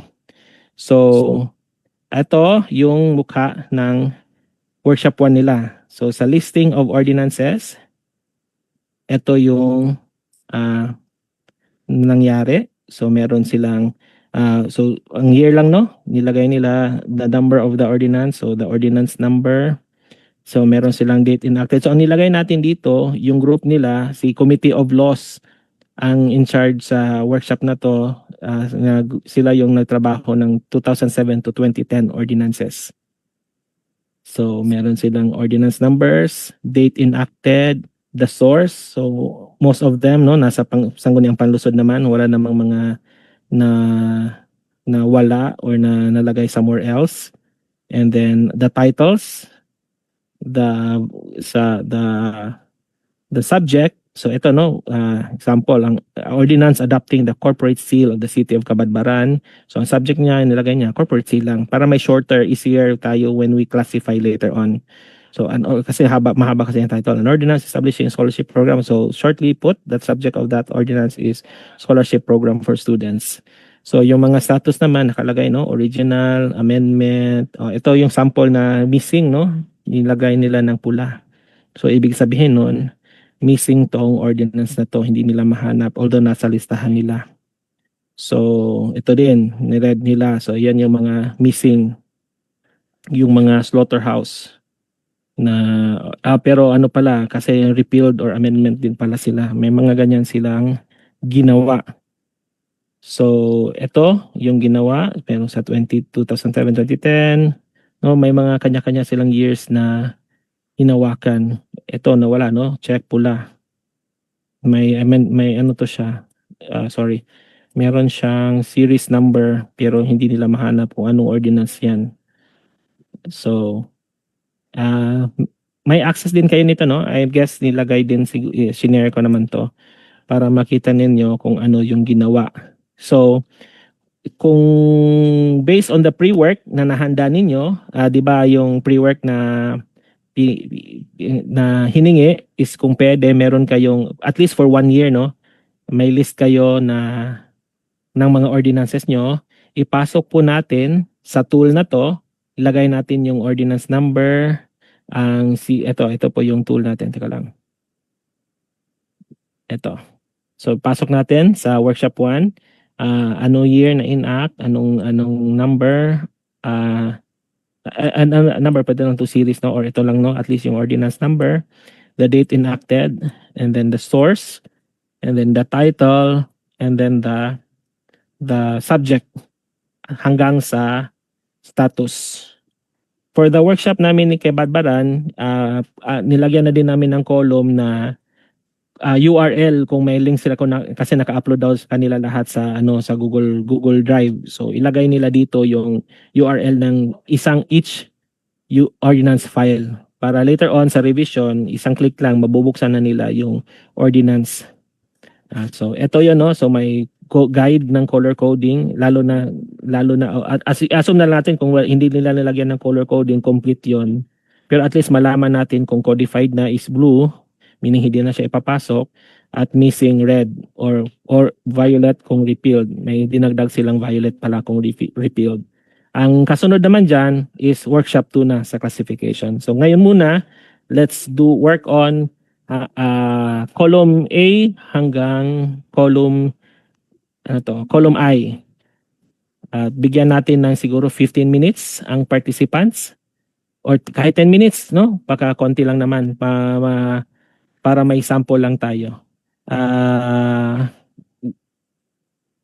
Pwede pa-assist tayo sa mga nandyan sa venue natin to allow the participants to transfer to this tool na na-upload nyo sa microsite ang dala-dala nila. Although kung ano naman yun, naka-pre-work naman, no? Siguro kaya to 10 minutes, ilipat lang natin dito para madugtong natin yung workshop 2 natin ngayon. Sige po, 10 minutes, kaya po? Yes, Sir Don. We will flash po sa screen ng timer na lang po. Sige po, sige. Okay. Thank you, sir.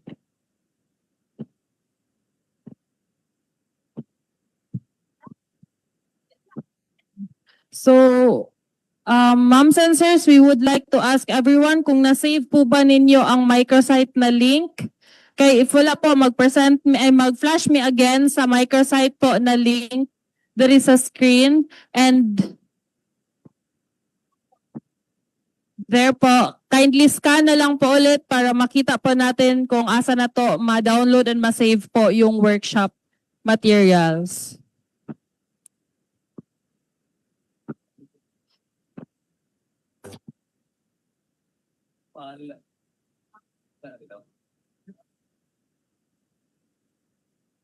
Okay na po ba?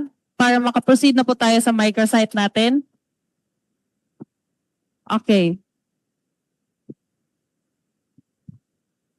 So once po na maskana ninyo yung QR or mapasok na po ninyo yung link, ito po na page ang makita ninyo, and then sa taas po is my workshop. For a while po. There, my workshop references po dyan. Day 2, codification of ordinances po. Pag-game mo pa, ipahimo na ako kang Ednon. Kaya, hindi mo ko kabalo sa mga directions. Wala ko na-release ha. Isabay. Ayaw sa na-release. Duha pa na. Pero, man ang may maropa o kuhan. Anda na po ito nagawa sa ni-ARD itong uban. Napirma na po ni ARD. Isabay. Wala tayo. Okay po. So yan po yung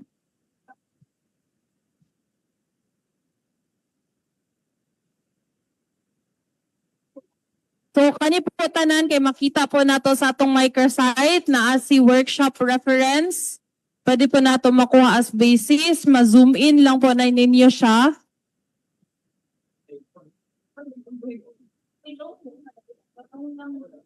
Okay po, please click this folder po, workshop on codification. Pag maklik po ninyo ni siya, naka-LGU na po ang file dira, ang folder. Yan po, naa si Baganga, naa si Hagonoy, naa si Magsaysay, si Mawap, and si New Bataan.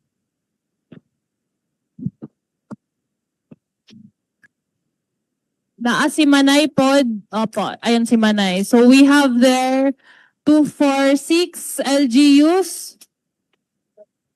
So makita po na ninyo siya sa ato ang microsite. Again, sa microsite po, ang inyong i-click kay si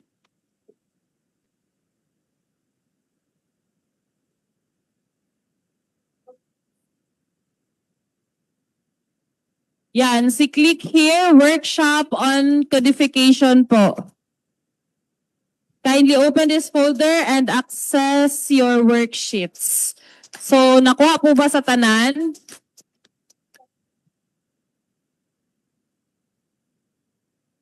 Okay, we will flash a timer po sa screen ninyo para guided po kayo kung ilang minutes na lang po ang natira. Thank you.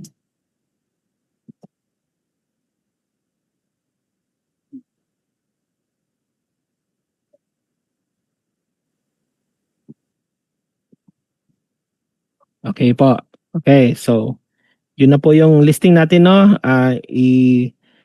Dugtong na po natin yung classification, which is yung objective po ng workshop 2 natin. So we will now classify yung mga ordinances na nasa listahan natin.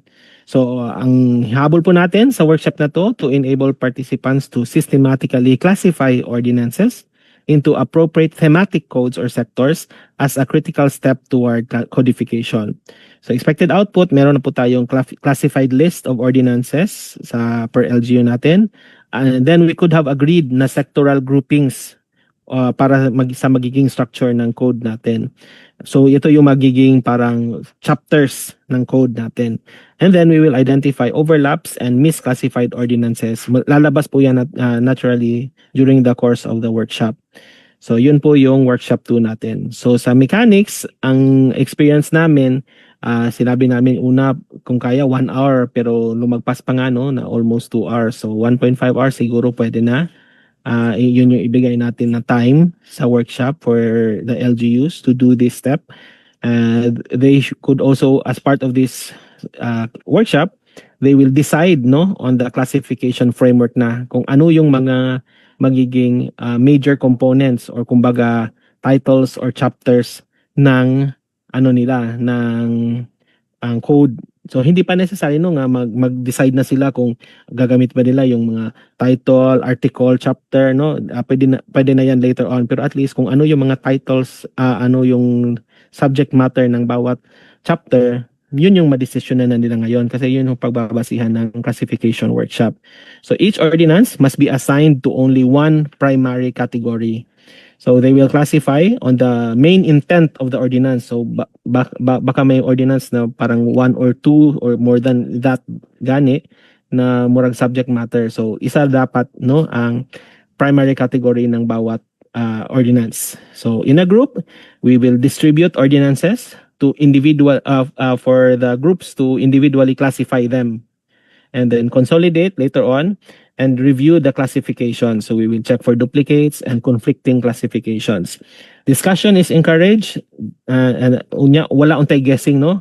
Kung sa title dili kayo klaro, pwede gina nato i-open mo itong nabutang gani di ba nga na ay column nga na ay link sa kung asa gito naka-upload or ma-open ang actual ordinance aron to if the title is not really clear kung unsa siya about, maglisod ta pag-classify mo na siyang pwede na to ma-open or naapo dira nga nung maka-help tong subject no kay if the title di kay nato makuha unsa siya at least sa subject matter makuha nato unsay primary intent ana nga ordinance. Avoid overthinking kay later on ang classification can be refined, pwede ra na nato balikan kung nag-confuse gid ta natay kanang option dira makita nato nga pwede ra nato i-flag nga naglibog ta kung unsa ni siya nga classification. Atong giapas no, focus on consistency across groups. So, mo ni no atong based atong discussion kaganina sa steps under sa classification, when we say Code of General Ordinances, na mo ni ang mga isa sa possible list of classification. So, sa inyong LGU, inyo ning hisgutan and then desisyonan if mao ba pud ni ang inyong subjects no mo ni ang atong we will classify all ordinances na nasa tong lista sa diri mo ni atong pilian sa atong classification. So you can add or remove from this list. So sa experience mo ni Kabadbaran, ang ilang na desisyonan nga mga classification subjects kani. So they decided nga based pod sa ilang katong first version nga ilang i-revise karon mo ni ang content no mo ni ang chapter sa ilang Code of General Ordinances. They have the general provision, they have administration and governance, which later on dito na sila naka-decide nga ang admin and governance lahiyon nila nga code, maghimo sila admin code. Kay pag nila karon sa listing daghan daw kaayo ang nisulod diri Then we have the health, agriculture, trade and business establishments, peace and order and public safety, disaster risk reduction and CCA, social welfare, amusement games and recreation, education, barangay affairs, public morals and decency, and miscellaneous provisions. So mo ni ilang na desisyonan. So in your case pod, you will also decide, pwede nyo to i-adapt tong initial list and add and remove from that, and then come up with your own list like this. Kay pag start sa workshop, mo na din ang basihan. You will go to the list and dito sa columns na sa classification, mamili mo isa dira may atong i-assign nga classification. So katahong ipakita kaganina no, mo ni ang ilang mga committees nga mo ay nagtrabaho sa groups, mo ni ilang pagbahin sa kung unsa na mga years nga mga ordinances ang na-assign nila ug mo na ang the number of ordinances nga total anang kanang ilang na-assign nga mga years. So more or less they were working on 70 to 80 ordinances per group. Mo ni ilang gilista o gi-classify. So based ni ana napay final provisions to. So ang nigawas no, common issues, and ang nigawas nga mga pamaagi nga pwede to i-handle ang mga sa mga possible nga mo-arise na issues. Ordinance na yung mga ordinansa na nag-cover og multiple sector. Unsa man na nato no? Kay basin kining ordinance pwede siya sa health, pwede po siya sa peace and order. So ang solution ko no dire, i-assign siya to unsa gi dominant purpose ana nga ordinance. So dili siya nga sa duha ibutang nato siya asa siya nga mas dito siya klaro nga mao to siya nagbilong nga kuan purpose. What if na kuno mga vague titles nga ordinance? So ang buhaton gid ana abrihan gid nato. No, we will open the actual ordinance, read the full text before classifying. What if kuno na po overlapping ordinances? So mo na siyang pwede nato siya i-flag for harmonization stage. Sa part sa revision kung naay mga nag-conflicting, nagsapaw, natay possible ana nga natay tools for harmonization. And kung mga kanay mga missing context, so pwede po nato siya itag na needs validation. So kada itong mangingin nga itag or i-flag, mo na siya diri no. So our tool will look like this. So gisumpay ra ni siya sa katong atong workshop 1 nga tool. So naara siya sa columns to the right of the workshop 1. So kaning blue is part pa ni siya sa workshop 1 no, gidungagan siya og sector ba? Tanaw nato no kung sa to gigamit ginamo sa kabadbaran. And then ang classification, this is mo na siya important nga part. Ang sector ni subject man siguro ni ana diri no kato atong i-identify nga subject sa workshop 1. So ang important, we will now classify. So before ani no, decide as an LGU unsa tong inyong mga classification choices no, unsang inyong ng structure nga mo pilian when you classify. Then isa-isa nga naa sa lista ato na siyang assignan unsa siya nga classification. Then katong atong tagging no, diri ta magbutang kung way problema check lang. Kung dito ta sa naglibog kulang sa context unsa ni siya about, mo nang magbutang ta aning needs validation nga tag, or kung unclear or misclassified dira ta magbutang og anang X or misclassified later on no. So this is our workshop 2. So based sa katong inyo nang nasugdan nga workshop 1, ato na pong tagaan og another 10 minutes ang atong participants. Siguro 15 no. First 5 minutes to decide kuning ipakita ang balik ang kaning choices nila. Pwede nila ni dungagan o dungagan o kuhaan. So first 5 minutes decide unsa o katong based po sa ilang lista no, nga ilang nang natanaw unsa mga possible nga masudlan. So they will decide on the classification subjects, and then the remaining 10 minutes they will now put into the column on classification kung each ordinance in their list unsa siya nga classification mo belong.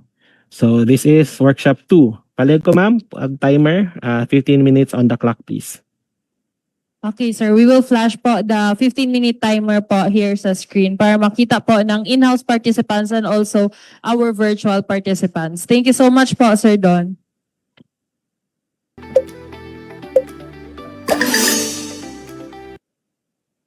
Good afternoon po, ma'ams and sirs. So the 15-minute time is over po. And now we will give the floor back to Sir Don. Okay, may hapon. Kita na ba ninyo akong i-share screen? Yes, sir. Okay.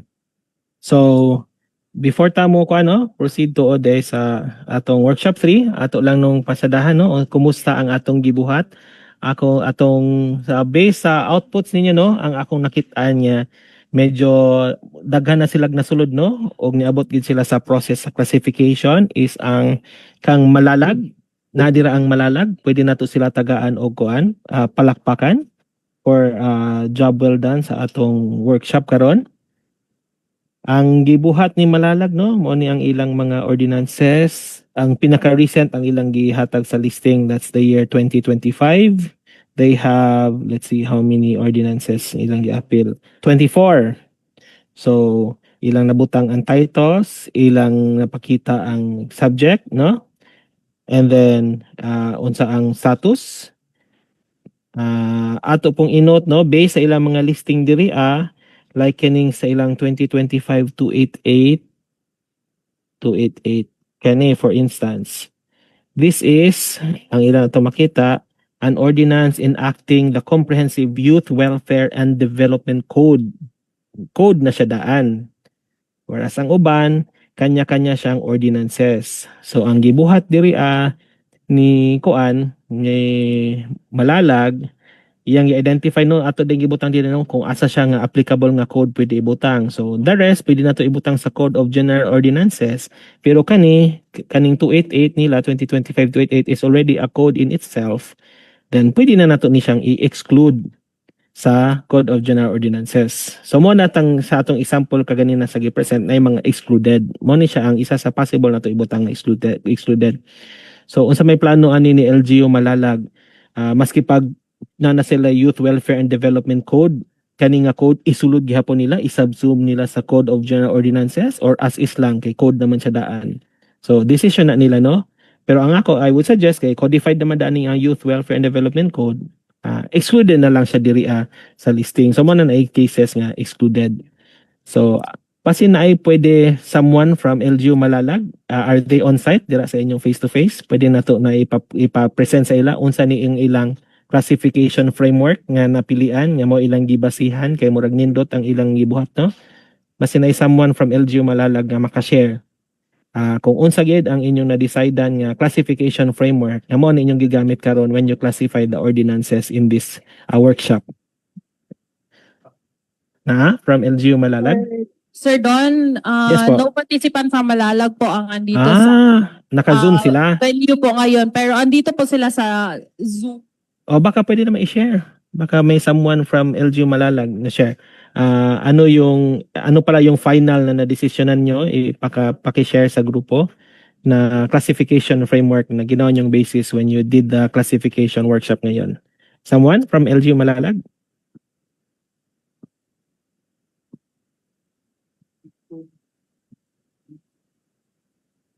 Meron po ba?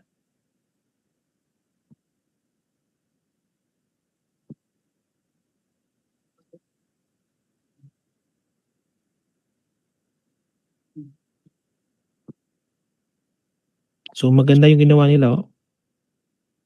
Meron po ba? Or pasadahan ko na lang yung ginawa nila.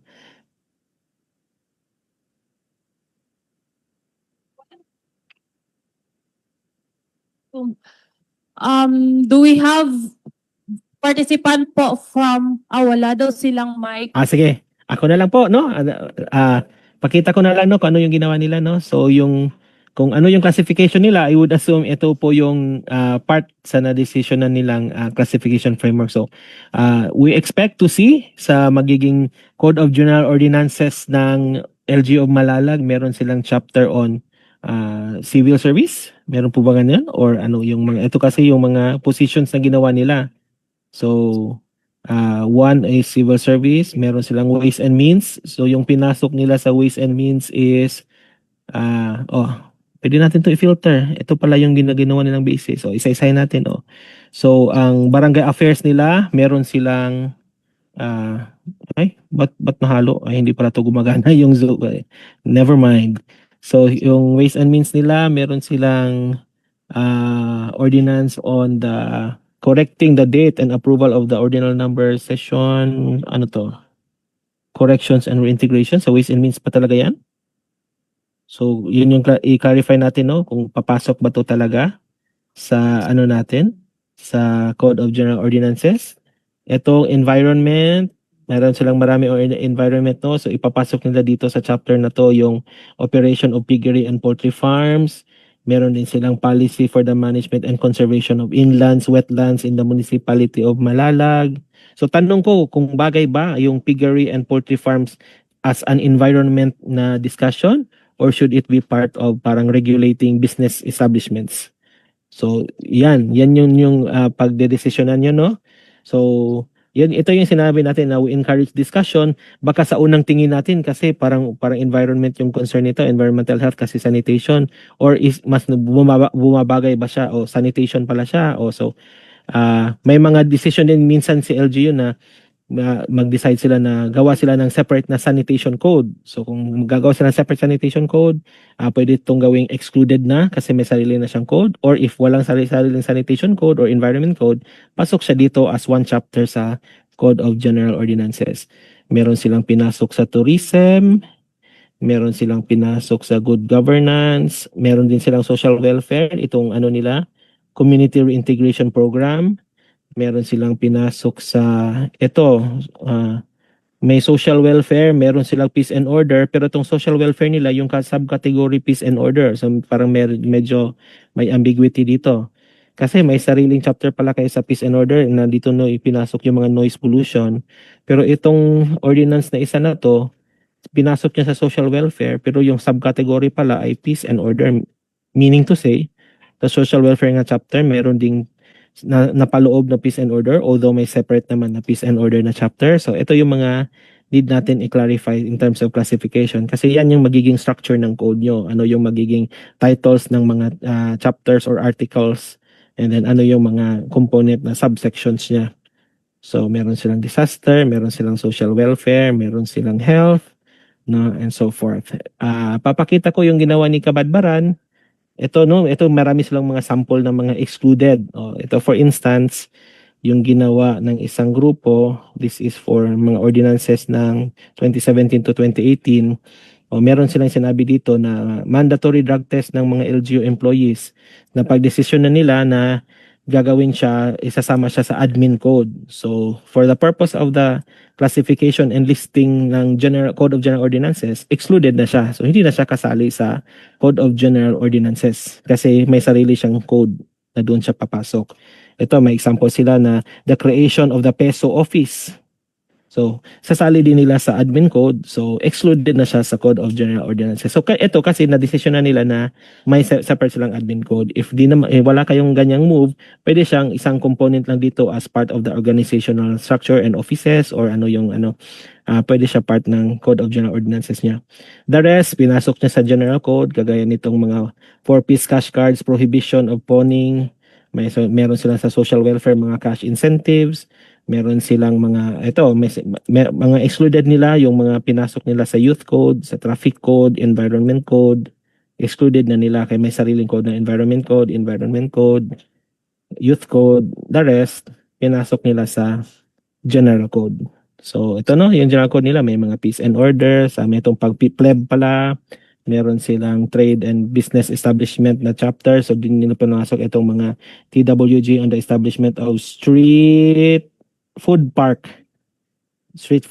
or a common selling area for street food vendors. So may ganyan sila. Ito social welfare example, for ordinance, mandatory feeding program for the public daycare. So meron silang mga ganyan.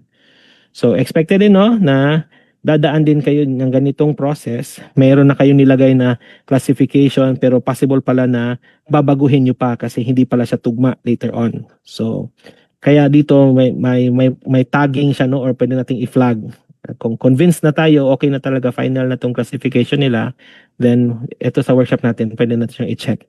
Kung meron pang mga questions like dito sa Malalag, hindi pa pala sure yung ito, pwede nating sabihin hindi pa pala clear. So, yun yung guide natin when we will conduct this sa sarili-sarili nating LGU na totohanan yung full na talaga na codification workshop. So, that's the classification. Now we move on to workshop 4. Tapos na tayo sa classification. Revision. Workshop 3 pa pala tayo. So, sa revision naman, so ito na, ina-update na natin. So, lahat ng ordinances, enacted na sila, kanya-kanya, pinasok lang natin dito, pero hindi naman necessarily na kung ano yung mukha ng ordinances, copy-paste lang talaga natin in full, in toto, walang changes dito sa bagong code. So, may chance tayo kasi i-enact naman natin to, pwede na natin itong i-update para mas clear naman, mawawala na yung mga wrong grammar, wrong spelling, and conflicting, ma-resolve na natin. So, ang purpose ng revision na step na to, nagkasali ng workshop, is to harmonize and improve existing ordinances and to fix and refine kung anong meron na sa mga ordinances sa pagpasok natin sa code. So what this does is it updates the outdated provisions, it resolves conflicts and inconsistencies, it merges amendments into single provision, and standardizes language and structure. And also it will give us a chance to remove redundancies na mag-arise kung meron man. So the objective to enable participants to review, update, harmonize, and consolidate classified ordinances into coherent and conflict-free provision for a draft local code. So ang expected output po natin, revise and harmonize ordinance provisions, list of repealed, amended, and retained ordinances. We will after this one, we will have the draft sections na of our local code and identified policy gaps and recommended new provisions.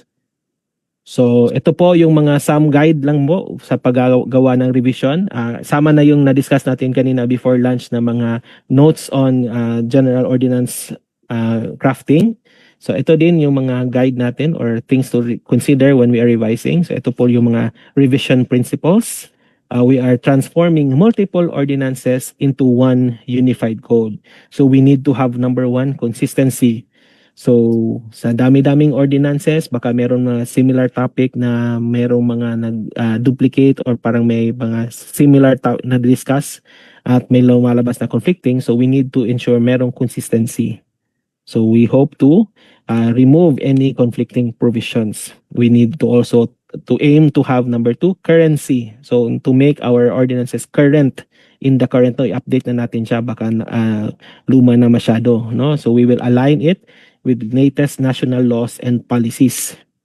And as well as latest kung anong ano na yung context ng LGU ngayon, no? Baka hindi na siya consistent no, or hindi na siya applicable ngayon kasi matagal na masyado yun, iba na yung context. The next one is for clarity. So we aim for simplified and standardized language. And lastly, we aim for completeness. So there should be no major gaps in our policy or regulation.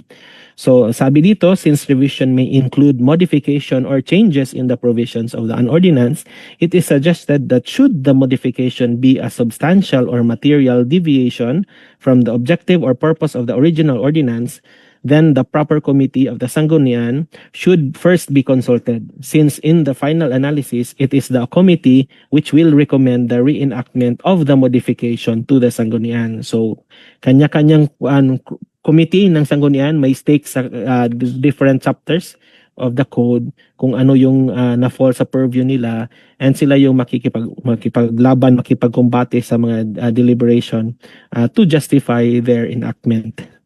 So meron tayong mga review of ordinances under the assigned or subjects. So ginagawa dito, no, sa dami-dami ng ordinance, ang first siguro na pwedeng gawin is number one, diba, nasabi natin kanina, pwedeng gumawa ng one specific chapter for the definitions, or at least for each chapter, each sector na napasok sa Code of General Ordinances, mayroon tayong definitions. So isa yun sa lookout natin when we open each ordinance. Hanapin natin definitions, ipasok natin.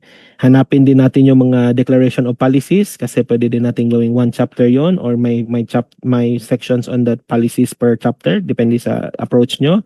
So extract din natin yan from all the ordinances na napasama based sa listahan natin and classification. Then we will also extract the regulatory measures and penalties. Yun yung ipapasok natin. So yung mga the rest siguro like yung mga clauses, mga effectivity clause, separability clause ng kanya-kanyang ordinances, hindi na natin yung ipasok-pasok sa bawat chapter kasi meron ng one unified effectivity, separability clause ng code natin. So we will just extract these certain sections, yun yung ipapasok natin sa code sa kada chapter. We will also identify kung merong mga repeated provisions, outdated provisions, and conflicting rules. So sa totoo lang, itong workshop na to, yung revision, ito yung pinakamadugo sa codification process. So ito po, gagamitin natin for our workshop, yung workshop tools 3A. So yun yung workshop 3. Meron tayong 3A na first na matrix sa sheet na yan, sa workshop sheet natin. So, meron din tayong tool 3B dyan sa baba ng 3A, sa same na sheet, kung may mga instances na merong mga nagko-conflicting provisions. So, ito yung tool for harmonization and consolidation. So, it will help us merge similar provisions into one unified provision, and it will help us resolve inconsistencies. Example, si Ordinance 1, iba yung sinabi na penalty, si Ordinance 2 for the same sanction, for the same sa laot, same ano ba? Same batas na ano niya, na break. So si Ordinance 2 iba naman yung Senate na penalty. So alin ba yung matutupad? So generally speaking, the latest ordinance repeals the past ones. So i-clarify natin na yun na yung standing penalty. So we will standardize also terminology and format dito sa harmonization and consolidation, and then it will help us decide which ones to retain, and then with clarity ma-identify natin kung alin na ba talaga yung na-revise or na-repeal na provisions. So sa tips sa workshop, ito kung 1.5 hour yung classification dito, kung mas mahaba nga mas mabuti, lalo na kung marami silang mga ordinances na napasama sa kanila. So ang ginawa dito, one chapter, one group sa workshop. So may group sa peace and order, may group sa law. Ito pwede na nilang gamitin yung committees nila sa sanggunian. So 2 hours yung binigay sa actual workshop. Assign a strong writer per group kasi magsusulat na, mag-edit na ng mga spelling, mga grammar. So I suggested yung magaling magsulat yung ipasok natin. Yung strong writer dito hindi yung kayang umalsa ng mabigat kasi strong so yung confident in writing yung at ipasok natin. Encourage consensus decision making. Yan yung sinabi dito. And then we also recommend merong legal officer na ready na ma-engage in the process. Baka meron sila while in the process of revising, may tatanungin sila kung alin yung mas magandang legal terminology na gamitin or anong implication kung itong word na itong gamitin instead of this other word, may mga ganyan. Then we will remind participants na ang sinusulat ay batas at hindi lang sila nag-i-edit ng text ng basta-basta. No? They are drafting a law. So revision rules, kung kanina sinabi natin, no, baka mahirapan sa pag-identify ng subject kung there are more than one subject sa mga ordinance kasi ang habol lang talaga one topic, one provision, no? We avoid duplication across sections. Then the latest rule prevails, use the most recent ordinance as basis kung merong similar ordinances with the same topic. So the latest rule, yun yung mag-prevail na repeal na niya yung previous rule. Simplicity over complexity is also observed. So we rewrite provisions in clear, enforceable language. We also try to eliminate redundancies. So do not repeat similar provisions and also ensure enforceability. So each provision must be implementable, measurable, and clear on penalties and responsibility. So ito yung mukha ng natin, no? Ordinance Revision Matrix. So karugtong pa rin ng previous workshop 1 and 2 natin. Hindi na pala. Ordinance number na lang. So piliin na natin yung ordinance. So lahat ng from the classification na workshop, i-filter na natin ang lahat ng similar na chapter kasi yun yung ibibigay natin sa groups. I-assign natin per group. So example kanina sa yung example ni Malalag. So meron tayong social sector. So may chapter on social welfare. So if i-filter natin sa classification lahat ng social welfare at yun yung ibibigay natin sa group. Tapos yun yung ipapasok nila dito. So yung mga na-refer, anong ordinances yung nabanggit doon nakasama, yun yung bubuksan dito. So ordinance number, yung pangunahing ordinance doon. Tapos bubuksan na talaga, no? Hindi na tayo hanggang title lang. So we will open the actual ordinance. Then we look into the provisions. So from the statement of declaration of policy to the definitions to the actual body or of the provisions of that ordinance, ipasok natin dito. So dito sa sections or provision. Ang third column naman natin, suggested namin, pwede tayong mag-identify dito ng issue kung meron man. And then next column is we put there if ano yung kailangan action, to retain ba, to revise, to repeal. Although nasabi namin if blank to walang sinabi, we assume na the LGU has the intention to retain those provisions. Otherwise, kailangan ipasok dito kasi may issue sila na kailangan pala siyang i-revise or repeal. So example, pwede sa ilagay sa issues na this is already conflicting with the latest law, Republic Act, so and so. So in conflict na siya. So ang gagawin dito, pwede siyang i-revise or pwede na siyang i-repeal. So dito sa next na column, dito na natin ipasok yung revised version. Although sa pinakita natin kanina sa steps, no, sa revision, diretso na, no, yung provisions nakalatag, then sa revision, diretso na, nalagay siya ng mga brackets, so kung alin yung mga tatanggalin, tapos may mga capital letters, yung mga ano yung idadagdag. Yun yung inaasahan natin na mangyari dito sa revised version. Pero nakita din namin may possibility na during the workshop, kulang sa brain cells kasi mabigat masyado yung ano natin workshop, 'di ba?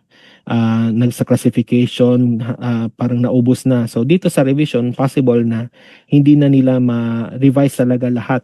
So at least kung hindi man yan kaya, nalagay na nila dito sa previous columns kung ano yung may mga issues ba silang na-identify at ipasok nila dito na kailangan nilang. So at least man-note nila dito, na-flag na nila na ito kailangan tong i-revise kasi ito yung issue niya.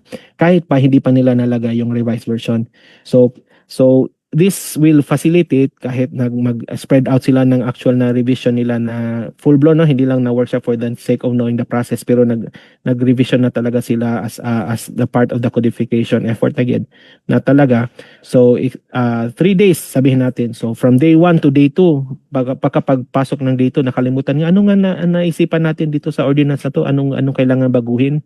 So yun yung mahirap kung nag-extend tayo ng several days, baka makalimutan na natin ayo. So daan na naman ulit, basahin naman ulit yung buong provision, ano yung mga problema. At least sa tool na to, nalagay na natin sa column nito na issue, may mga issues identified na kayo, tapos ni-note nyo dito na kailangan i-revise, then you can just pick up where you left off from the previous process or step na hindi nyo natapos on the previous dates. So, yun no? Ito lang yung ano namin sinuggest na matrix. Sa tool, again, sa process na pinakita namin sa step, parang diretso sa dito sa section provision tapos may revised version na agad. Pero to facilitate, again, ito nilagay namin at least ma-identify ano yung mga issues at ano yung certain natin na ano yung advice na i-revise pala o repeal para pwede din lang hatiin na may nagbasa tapos sinabi dito na ito needs revision tapos i-assign na sa kanya-kanyang tao. Ikaw, person 1, ikaw yung mag-revise ito, person 2 will revise itong another ordinance naman. So, ito yung tool na naisipan namin na maka-facilitate na makatulong sa revision na process. So, pakita namin ang ginawa naman ni Kabadbaran para dito sa revision matrix. So, ito naman, pakita natin yung, for instance, kay health. So, dito na pumasok na yung mga ordinances on health. So, meron dito, pinasok niya dito yung no smoking ordinance, yung hilot na ordinance, yung pharmacies, drugstores to employ pharmacies na ordinance, meron mga ganyan. So, ang mga pumasok dyan na mga provisions nilagay nila, meron silang nilabay na meron talaga ordinances na no issues, meaning to say as is, i-retain lang nila ipasok sa pagpasok sa code. Meron din silang sinabi na example ito, need to change the title and update the fees. So ni-note nila dito na they need to revise.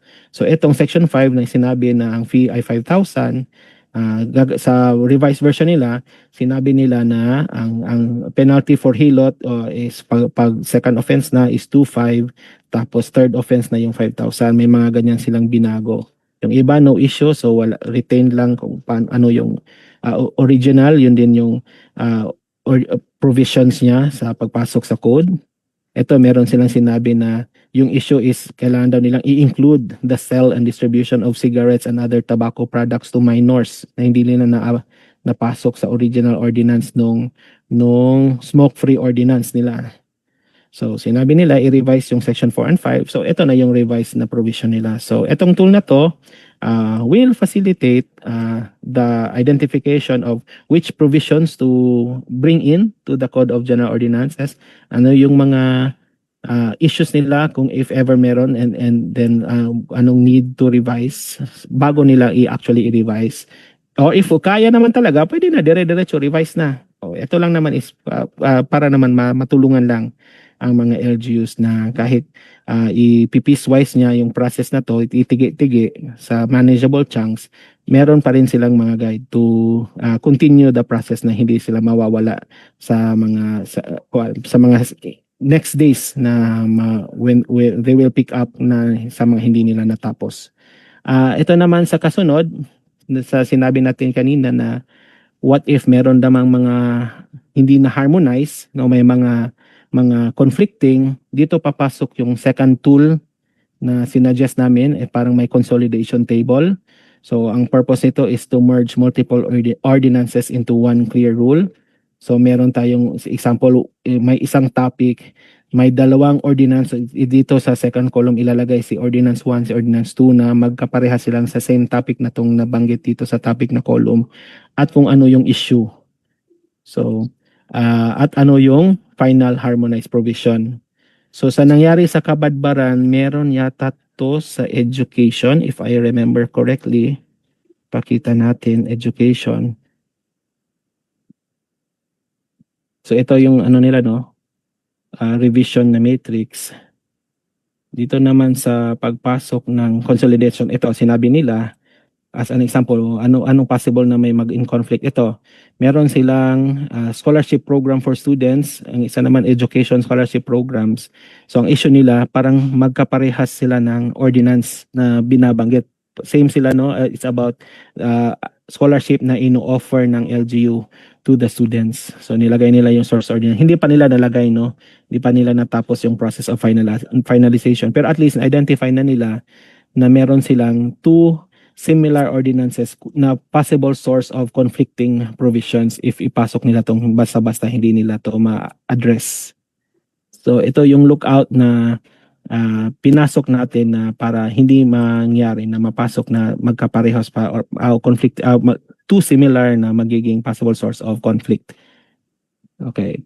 So additional round, pwede din silang mag-identify dito pa lang ng mga.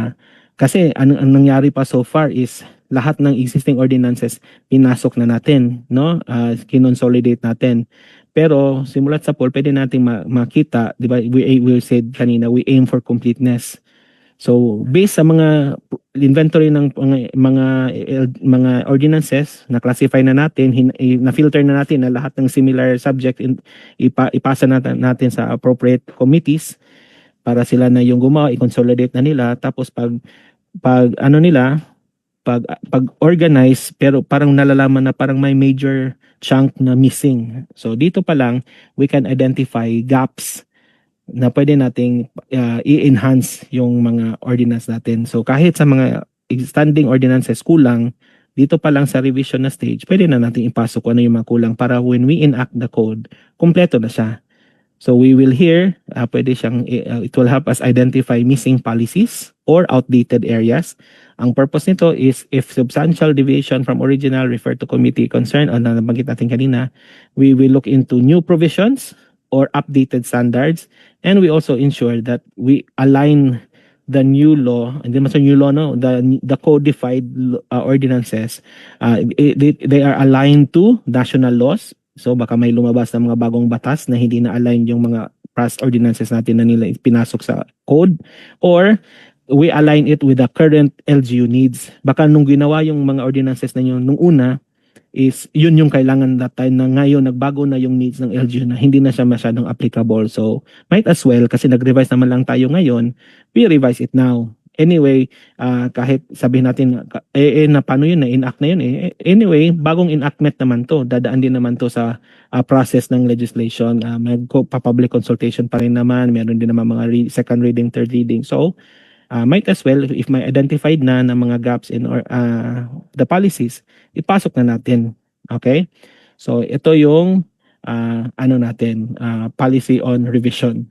Common issues na na-identify natin, and how to handle them. Of course, there are possible conflicting penalties, no?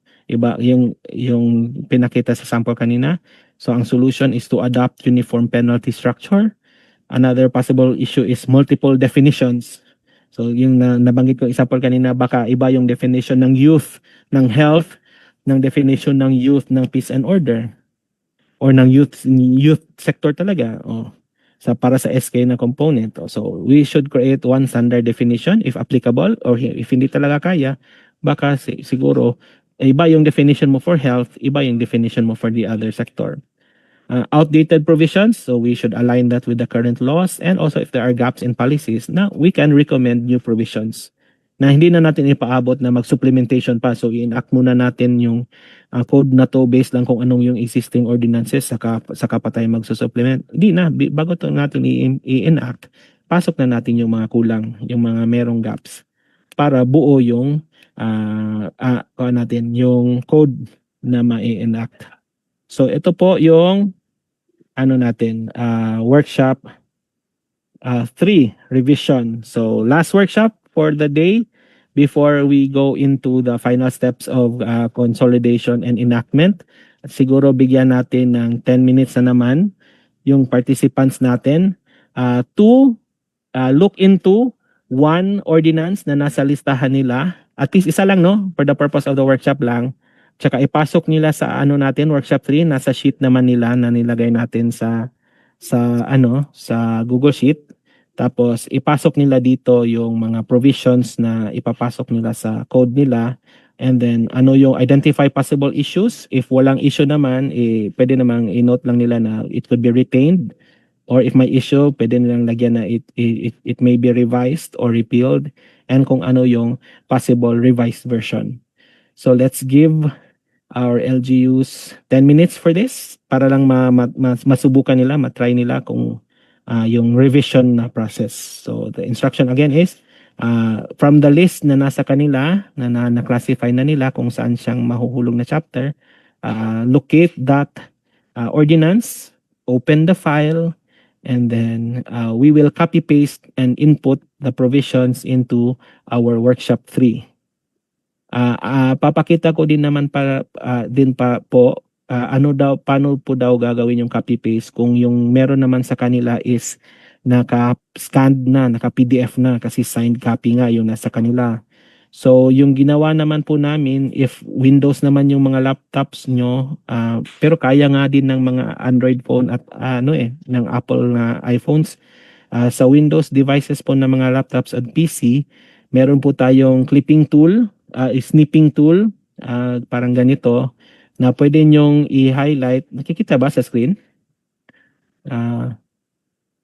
Ito ba yung nakikita natin ngayon? Oh, ito. So lumabas naman.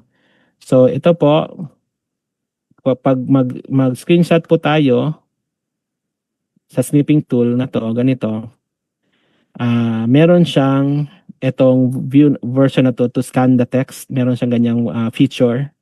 So kahit pa picture sa image siya or naka-PDF siya, pwede natin pindutin yung scan text.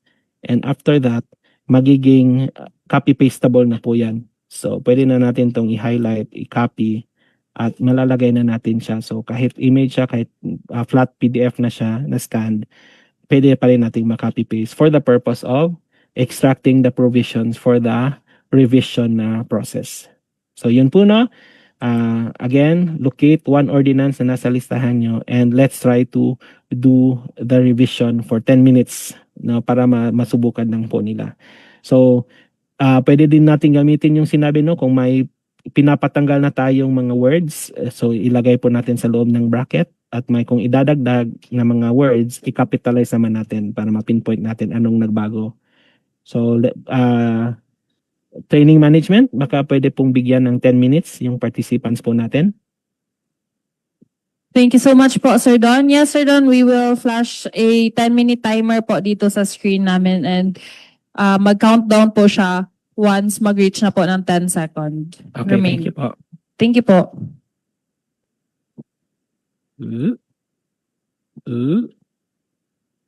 Hindi pa ako makapag-share screen. Ayan, Sir, na-transfer na po Okay. yung... Okay po. So, may napasok naman po yung mga participants po natin na LGU, no? Nakita natin na meron silang mga certain provisions na may mga issues din silang na-identify na pwedeng i-revise. May attempts at revision na din yung iba. So, at least, no, nadaanan na natin yung yung proseso. So, let's continue for the purpose of hastening the time. We have a little time left. Let's go into now the drafting of the code. So, hindi na siguro natin to i-workshop talaga, pero ipapakita lang natin kung ano yung process, no?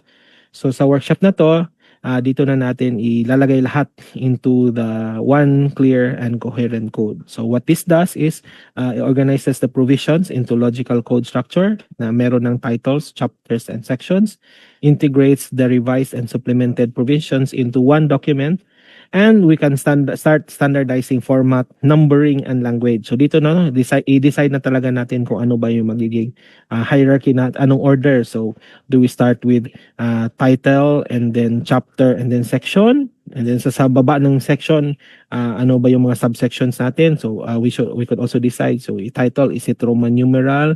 And then article, is it letter, capital letter, or is it number? And then mga section. So chapter, kayo na po yung mag-decide. Basta as long as standard po tayo kung ano yung ma-decide natin, all throughout consistent yung application natin.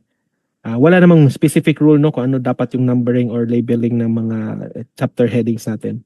Then this portion of the workshop ensures consistency and flow across all sections and prepares a coherent draft ready for legal review and legislation. So the objective, organize, revised, and supplemented provisions into coherent, structured, and properly formatted draft local code. The expected output, of course, is ito na talaga yung draft na local code. Meron ng mga chapters and sections. So basically, it's from the Google Sheet na meron tayo, we can now start copy and pasting na katong provisions na gisulod nato sa workshop 3 sa katong mga provisions nga niingon ta nga i-retain lang, walay kailangan bag-ohon, or dito sa section nga revise kung niingon ta nga naay mga gi-revise. So mo to atong i-copy paste ug isulod na nato into our pwede na ni siya Word document na or Google Doc na. So we can group now and organize the outputs into chapters, sections with logical flow of provisions. So example, chapter 1 general provisions, chapter 2 regulatory policies or declaration of policies, chapter 3 fees and charges, chapter 4 penalties, and so on and so forth. So we should keep in mind na we set and follow standard format, no? Gato akong ingon nga chapter, sections, numbering. We keep groups focused on one section at a time to avoid confusion. So pwede during the workshop no, dili isabog no, pwede ta moingon nga mag-focus one section at a time. We emphasize clarity and simplicity, so we avoid overly long and or complex sentences. We remind participants that they are drafting enforceable law, not just notes. Use a designated lead writer encoder per group for consistency. Encourage consensus, not majority vote when resolving content issues. Keep a legal resource person or legal officer on standby for quick validation. Regularly check for duplication or conflicting provisions. Guide participants to always identify who implements and how. Ensure na penalties and provisions align with the Local Government Code of 1991. Di ba may mga kaset ng mga limits na pwede rin nila ma-impose. Do quick mid-process reviews instead of waiting until the end ay pa na nila i-check kung sakto ba no. Pwede tunga-tunga. Pwede na nila i-check kung sakto ba ang kuan. So na yung mga process check in the middle or certain portions of the process. And manage time strictly. So set clear drafting deadlines per section. So common gaps identified sa LGU sa kaning diri nga process sa pagdrafting na sa manuscript of the code. Sometimes there is no clear structure, so na missing or inconsistent chapters or sections or numbering, weak or absent general provisions like the policy definitions and scope, inconsistent terminology or unclear language ang nagamit. Poor integration of amended and revised provisions. Murag klaro gid kay nga copy-paste pak-ang lang, dili siya kanang smooth ang flow. Duplicate or conflicting provisions within the code. Weak enforcement mechanisms and unclear implementing office. So dapat klaro nato, otherwise di siya ma-enforce kay dili klaro kung kinsa ang office na kailangan mo implement niya nga portion. Vague or non-compliant penalty provisions. Missing standard clauses like mga repealing separability effectivity clause. So of course all ordinances including the code should have that. Lack of alignment with the local government code and other national policies. So base ng atong ordinansa sikwahi sa unsay mga national laws, no, it should be still follow with the national laws. Overly complex or lengthy provisions affecting readability, and lastly, lack of cross-referencing between related sections. Kaya basin kanya-kanya magtrabaho sa kini nga chapter, lahi ang nagtrabaho sa kanya nga chapter, nya pag basahon nimo as a whole, dili like kay siya kuan. Klaro kayo nga kanang wala siya kanang kuan, wala siya sa tawag aning coherence, no, kulang sa coherence. So we need to cross reference also. Once ma-plaster na tanan, we should read it as a whole nga kuan through and through. So output of the consolidation and review, the codification committee consolidates the draft output for review and consultation. Then pwede, no, as suggested dire, mag-conduct kuno og mock hearing. So kay i-hearing magini siya sa kuan sa sanggunian, pwede sa during sa workshop mag-conduct pod sila mock hearing para kuan makita nila prior to public hearing kung unsay mga issues or possible way of discussing ang kining atong code nga ginahisgutan. Then the next step, of course, ang enactment of the code na. So there is going to be public consultation, so the presentation of the code to the stakeholders for comments or reactions. Then the conduct of committee meetings and submission of committee reports. Na atay sangguni ang second reading, so there's a period for debate and period of amendments, approval, and second reading. Then the third and final reading, period for voting, and then final approval of the local chief executive. So the approved measure is presented to the local chief executive for action, and he may approve or veto the ordinance. Post enactment, no, as all ordinances are, they all know, pero it may be subjected still to publication as kuan labi na yung mga kuan penalty provision. So it needs publication, this approved code. So we need to post the approved codes of ordinances in a bulletin board at the entrance of the city or municipal hall or at the provincial capital, and in at least 2 conspicuous places in the LGU concerned, not later than 5 days after its approval. The content shall be disseminated in Filipino or English and in the Philippine dialect understood by the majority of the people. Ordinances with penal provision shall be posted for a minimum of 3 consecutive weeks and published in a newspaper of general circulation within the territorial jurisdiction of the local government unit concerned. Then, ang transmittal, of course, of for the review of the higher sanggunian, an ordinance from a component city or municipality shall be reviewed by the provincial sanggunian 3 days after its approval. So, if no action is taken by higher level sanggunian, 30 days after submission of an ordinance, no, as is always the case, it shall be deemed valid. So effectivity of the ordinance shall take, so the code is still an ordinance, no? So it shall also take effect 10 days from the date a copy of it is posted. Unless otherwise provided therein, the ordinance with penal provision shall take effect on the day following its publication or at the end of the period of posting, whichever occurs later. Reproduction of approved codes. Most LGUs allocate for the production of approved codes as soon as the code preparation is in progress, separate from the codification program budget. So consider reproduction of approved codes through compact disc. So para less costly, if not compact disc, more naman uso karon mga USB disc, USB drives, pen drives, things like that, or ilibro gid ang sang Davao City nakalibro gid baga kay nga libro, no? Ang ilang Code of General Ordinances. Ang sila Butuan City naka-publish sa ilang website, accessible by anyone, ang ilang mga ordinances and codes. Distribution of codes, reproduction of approved costs, which could be costly. Reproducing of the approved codes could be costly, so LGUs prioritize distribution of copies to the implementers, schools, and barangay councils. Wider dissemination and better access at a lesser cost can be achieved by posting and popularizing the codes through the LGU website. Mata kong iingon. So with that, humana ang atong discussion. I think this is the last slide for the process of codification and then the walkthrough. Ang sa Kabadbaran, no, kay we did this kuan pa man to, April 14-15 kana siya nga week. So karon kamulo pa sila o kanang mga sa revision and kanang kuan consolidation of their manuscript. Wala pa gid pod sila sa ingon nga naka-enact na og na-publish na.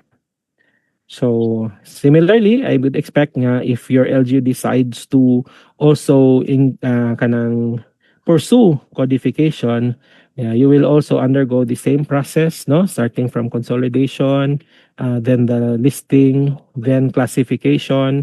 So mo to, no, it helps if sugod pa lang madesisyonan na sa inyong LGU kung unsa inyong mga codes nga himuon or namugna na, aron to when you make the classification, makaingon na mo daan nga which are to be included lang in the Code of General Ordinances, the rest are to be excluded. Also, if dili na Code of General Ordinances inyong gihimo, you are also now working on no, sa pagbuhat ninyo sa listing kay tanan pa mo to na ordinance. So, katong tanan ninyong giingon nga gi-exclude ninyo sa Code of General Ordinances kay maghimo mo og example Youth Welfare and Development Code. So gi-exclude niyo sa Code of General Ordinances na listing and classification. Na wa pa man may Youth and Welfare and Development Code, so pwede na mo maghimo og another codification process for that code. So katong tanan ninyo na i-classify nga Youth Welfare and Development Code nga inyong gi-exclude sa General Ordinances, for the purpose of the codification of the Youth Welfare and Development Code, mo na pud ang inyong included. So unsa na pa inyong mga chapters dito. So ang ato lang gihimo for this particular workshop for this afternoon is ang atong assumption is Code of General Ordinances ang atong ginahimo, which is mo po recommended na mo ay una himuon. Kay diri na tong katong mga piecewise na tong mga ordinances mo ay natural nga kabagsakan niya or dito siya mahulog. So the rest we can identify and make other codes as we deem fit based po sa context sa atong LGUs. So mara na siya. I will now turn over to our training management for possible question and answers or other announcements. Thank you for your attention. Thank you very much po, Sir Dono, for your time, effort, and guidance in making this workshop meaningful and enriching for all of us. So once again po, let us give Sir Don a warm round of applause. So, Sir Don, before we let you go po, we would like to award the Certificate of Appreciation, and we would like also to request our Assistant Regional Director to join us here in front to award po the certificate for our resource speakers po.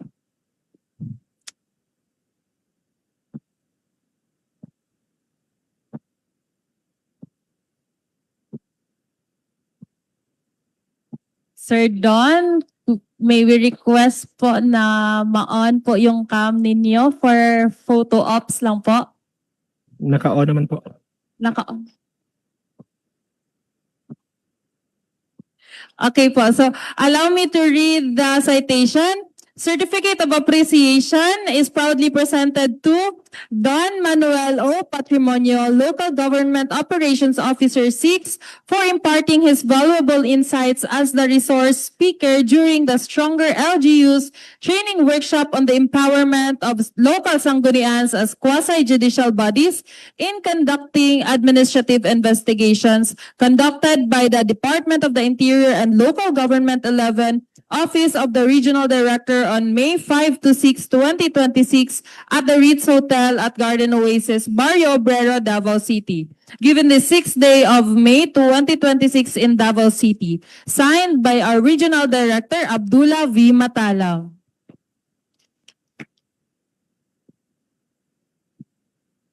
Thank you po.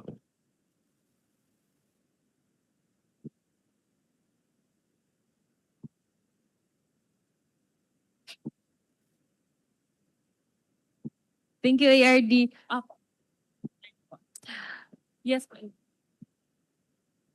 Next, may we request Attorney Shanice A. Abalorio Cañete to join us here in front po to receive the same certificate of appreciation.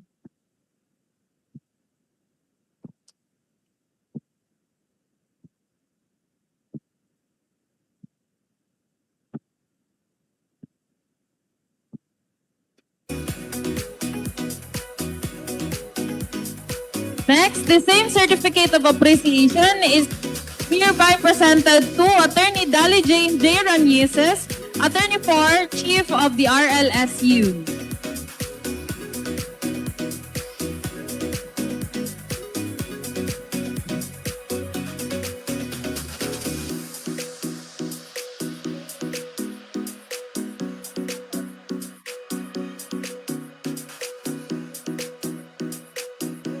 Next, the same certificate of appreciation is hereby presented to Kathleen Marjorie S. Cinco, the Local Government Operations Officer 5.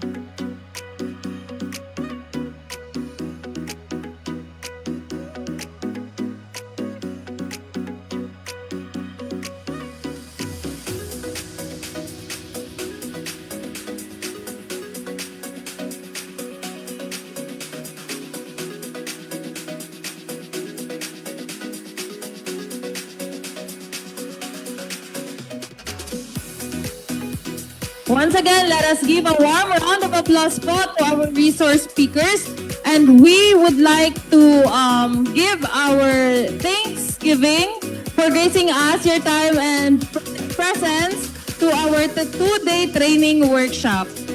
So, as we come to the end of this training workshop, we proceed to our closing program. So, to formally close this activity, let us give a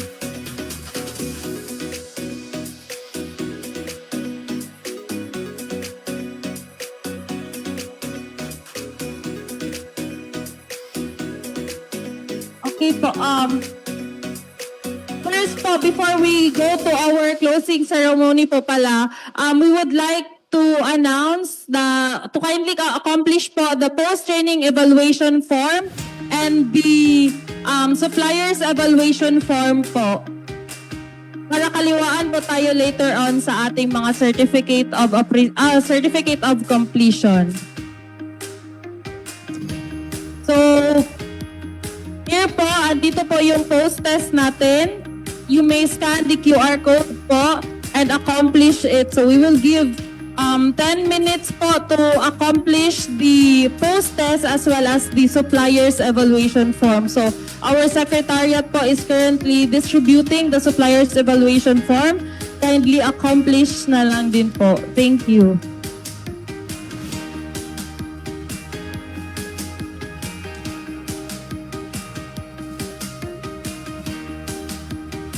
So to our virtual participants, we would like also to inform everyone that the post-test is now accessible po. You may also access na din po yung post-test natin.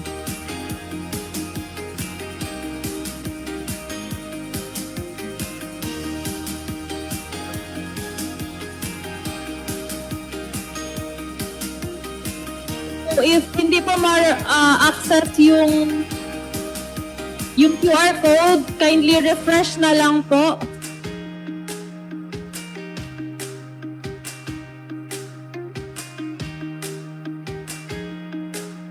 So the post-test po is naka-Google form. So the only way that we can accomplish it po is by filling out the the QR code for the post-test po.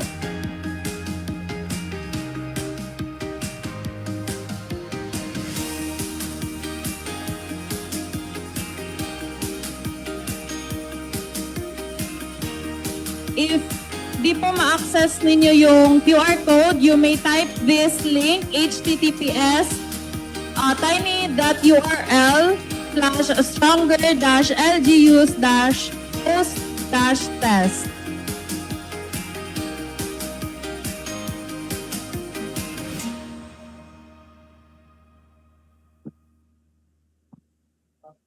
So while waiting po na ma-accomplish natin yung post-test and the supplier's evaluation form, we would like to ask at least 2 impressions po from our participants. We'll start with Secretary Arceline Cadiz of Sangguniang Bayan of Manay. Ma'am, good afternoon po.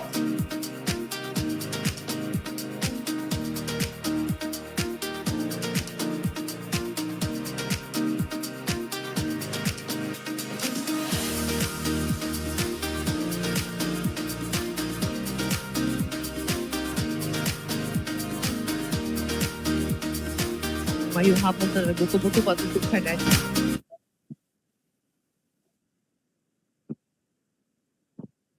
Sige, mag-itos ako naman. Diretso na ako to everyone present and to the organizer of this training. Mayong hapon. Whew! Diyos ko. the workshop provided a pivotal shift yun ha, in our understanding of the role of in the local Sanggunian's role, especially sa amo as secretaries of the Sanggunian.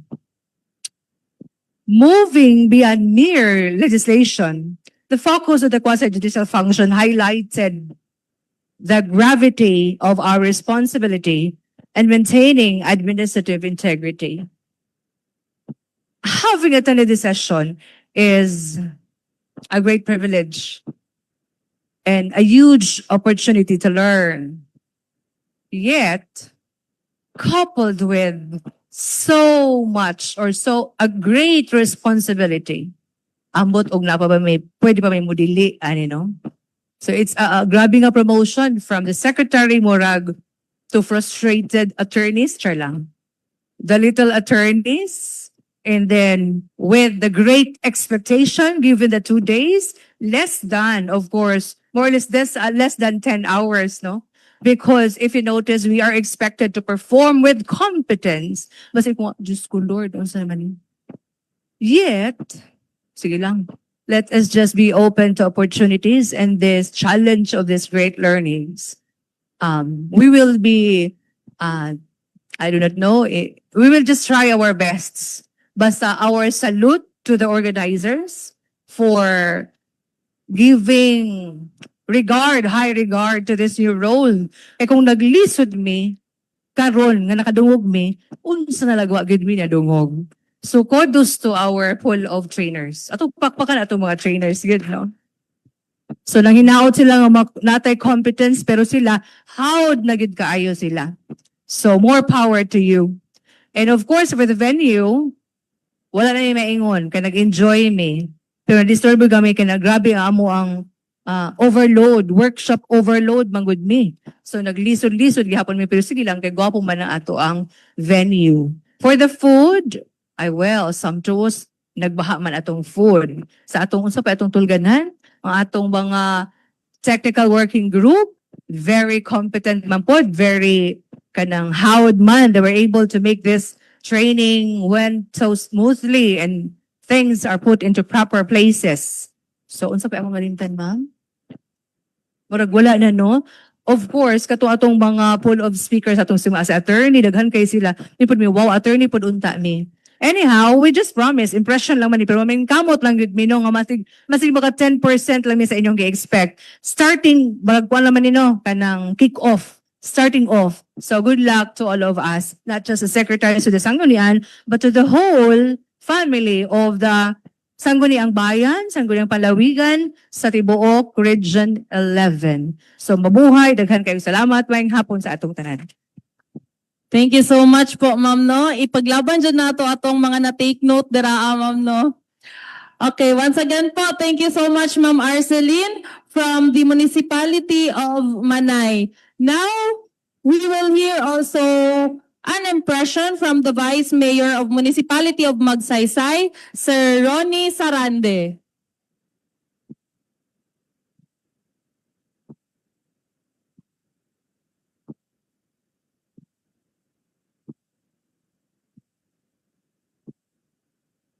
Okay, thank you, ma'am. To our Regional Director, Sir Abdullah Matalam. To our ERD, Ma'am Charissa Guerta. To all LGUs in different municipalities and the Vice Mayor, Vice Mayor kauban ako diri. And all SB members nga na diri, all secretaries and sa tanan no nga co-workers in the government, mayong hapon na itong tanan. Kung pulang tuyog sayaw kay naluya na. Di yun lalim no, si paminaw sakit sa hawak. So today, gikan gahapon hangtod karon, is the first time nga na-encounter na ako, na-encounter na mo when I am SB members in 9 years from 2013 and then nahimo kong mayor into the vice mayor ko first time na ko na-encounter nga naaday nga nga trabaho sa legislation, no? Na siguro sa part sa sanggunian dugang gini siya og risky, no? Trabahoon, no? Abi na mo ang part sa sanggunian na kung naay mga yugtabang igo lang mimuhatag ug naipasang letter sa gikan sa mayor igo ra pod mo approve, but sa kani nga trabaho murag first time in history nga mahimo mig judge bisag wa mi katisting og eskwela abogado. No, pero sa part as vice mayor pero siguro lipay pod kay at least dugang kahibalo.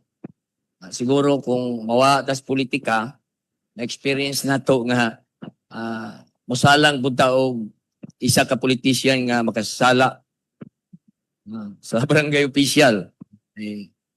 And then, siguro, gikan gahapon hangtod karon dili pa magyud perfect no ang ato ang na-catch up nga pagtulunan.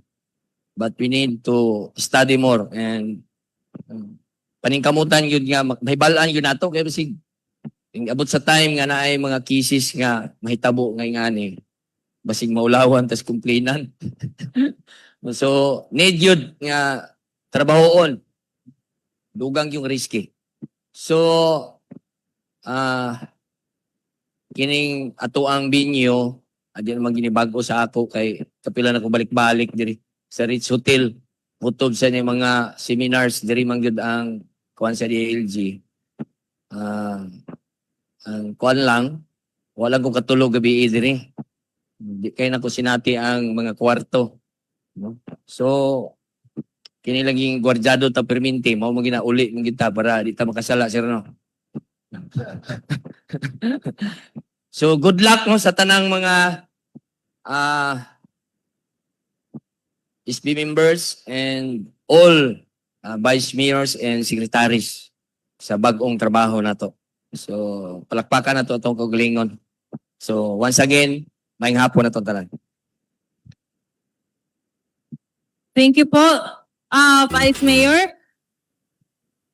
And now po, we would like to remind everyone kung na-accomplish na po ba nato ang mga post-test. Pwede may magpa-thumbs up.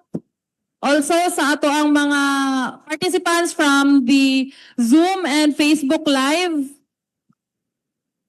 Okay na po, tanan, no? So now po, we will proceed with the closing program na po. To formally close this activity, let us give a warm round of applause to Assistant Regional Director, Charissa T. Guerta, CESO 5, as she deliver her closing message.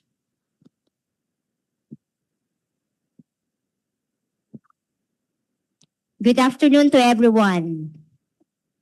My greetings also to our online participants. So this is actually a hybrid activity and we're happy to note that even if some of our participants joined us virtually, tinud-anay gud pud sila nga nag-workshop. Okay, I think this is the very good news as an organizer of this particular activity. I'd like to mention our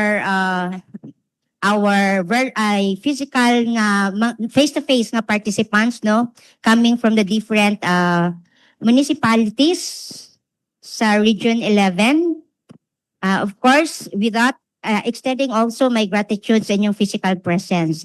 I know we have some limitations in terms of our mobility, but your coming here is a testament of your willingness to learn. Ingon pa ni Mayor, new.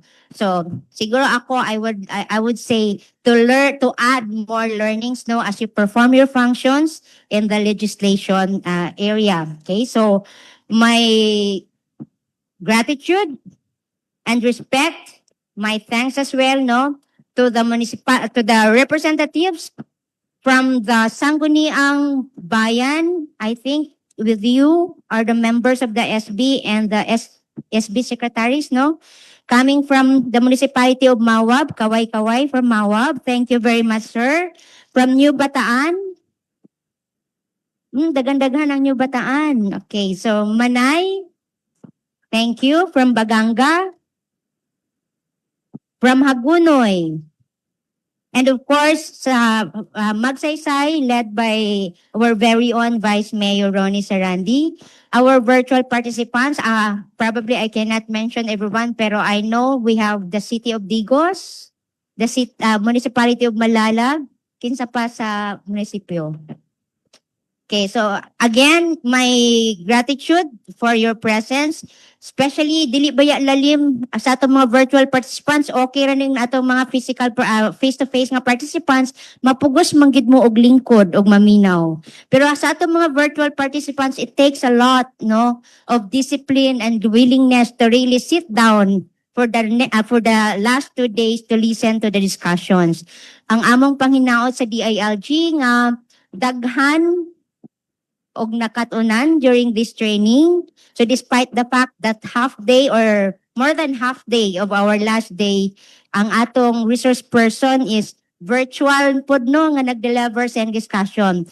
But I believe and observing you, particularly during the workshop, okay, despite the fact nga he delivered the topic online, you really showed willingness to do the workshop. Okay, so kana palang daan, salamat kaayo. And siguro I also pose this challenge. If you think this is a new learning sa inyo, I think this also comes with a challenge na well, we understand everything cannot be absorbed in just 2 days. Dili man gyud unless mga bright good kaayo ta, di ba? Okay? But I think this signals the beginning of really performing the mandate also given to you. Okay? Especially when there's complaint coming from the barangays. Ingon pa sa among mga MLGOOs, ma'am, usually manggod ang complaint kay si MLGOO dayon ang daganan. Okay? But actually, naagid akong role ang atong mga sangguniang bayan to entertain complaints, especially if the complaint is against or are against our barangay officials. So naagid na under sa inyong sa inyong sala sa legislation sa SB to treat complaints against our barangay officials. So naadyo na jurisdiction gina ninyo. So mao na ang usa sa mga areas where pwedeng ipasa sa atong mga constituents ang ilang reklamo against our barangay officials aside from the ombudsman. Okay? And while we understand naminaw lang ta, but I think the very purpose why we call this meeting is for you to also come up. Did we require them to really enact an ordinance on how to process administrative complaints? Napata? Asa na si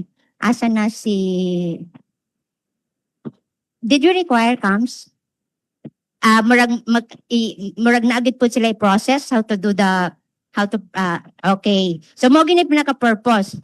Okay, so especially for our face-to-face participants. So medyo taas-taas ang among expectations nga naagi output because this training is not intended to just provide you the inputs. But this training is definitely intended for you to come up with the output. So, mo na dayon ni, sukot na dayon ta, no? But definitely, the output is also for your own use. Mas mag-guided mo on how to do it. Okay? So, I also understand, nag-IRP, part of the discussion is the IRP, right? So, those are, again, another guide for our Sangguniang Bayan in the conduct, or in the performance of your functions. So I hope all those things, after this training, dili man gani namo pangayoon diretso, but definitely we really expect nga na ay mahimong output of this training. Okay? So what we are providing you are the inputs, but what we are expecting from you are the outputs. So klaro no? Sukot man dayon ni si ARDOy. Pero anyway, because that's also how, ang amo manggod is the only measure we can get on the effectiveness of our training is definitely to look at the produce of the training, of the activity, and the utilization of that outputs nga inyong ma-produce. So mao jud na ang among pinaka-end, that you are able to use your learning by producing an output and utilizing the output as you perform your functions. So mao na ang pinaka-goal namo, no? It's not just about the number of trainings we conduct, but actually the effect of the trainings that we conduct. So that's always the message that we would like to relay to our training participants. Sayang ang oras nga inyong gistay, ingon pa ni Mayor, ni Vice Mayor, na nakit ko no iyang hawak og lumingkod. Kung igo ra gyud ta maminaw, no? So it's listening is one thing, understanding is another thing, utilizing the learnings is again another thing. So dito gid mi sa utilizing the learning. Okay? And it will be easy to utilize the learning if you're able to put it in one output that will guide you in the performance of your functions. So we're hoping that in the next months, before the year ends, nagi output nga ma-produce ang atong mga training participants. And I am not only speaking for our face-to-face participants, but likewise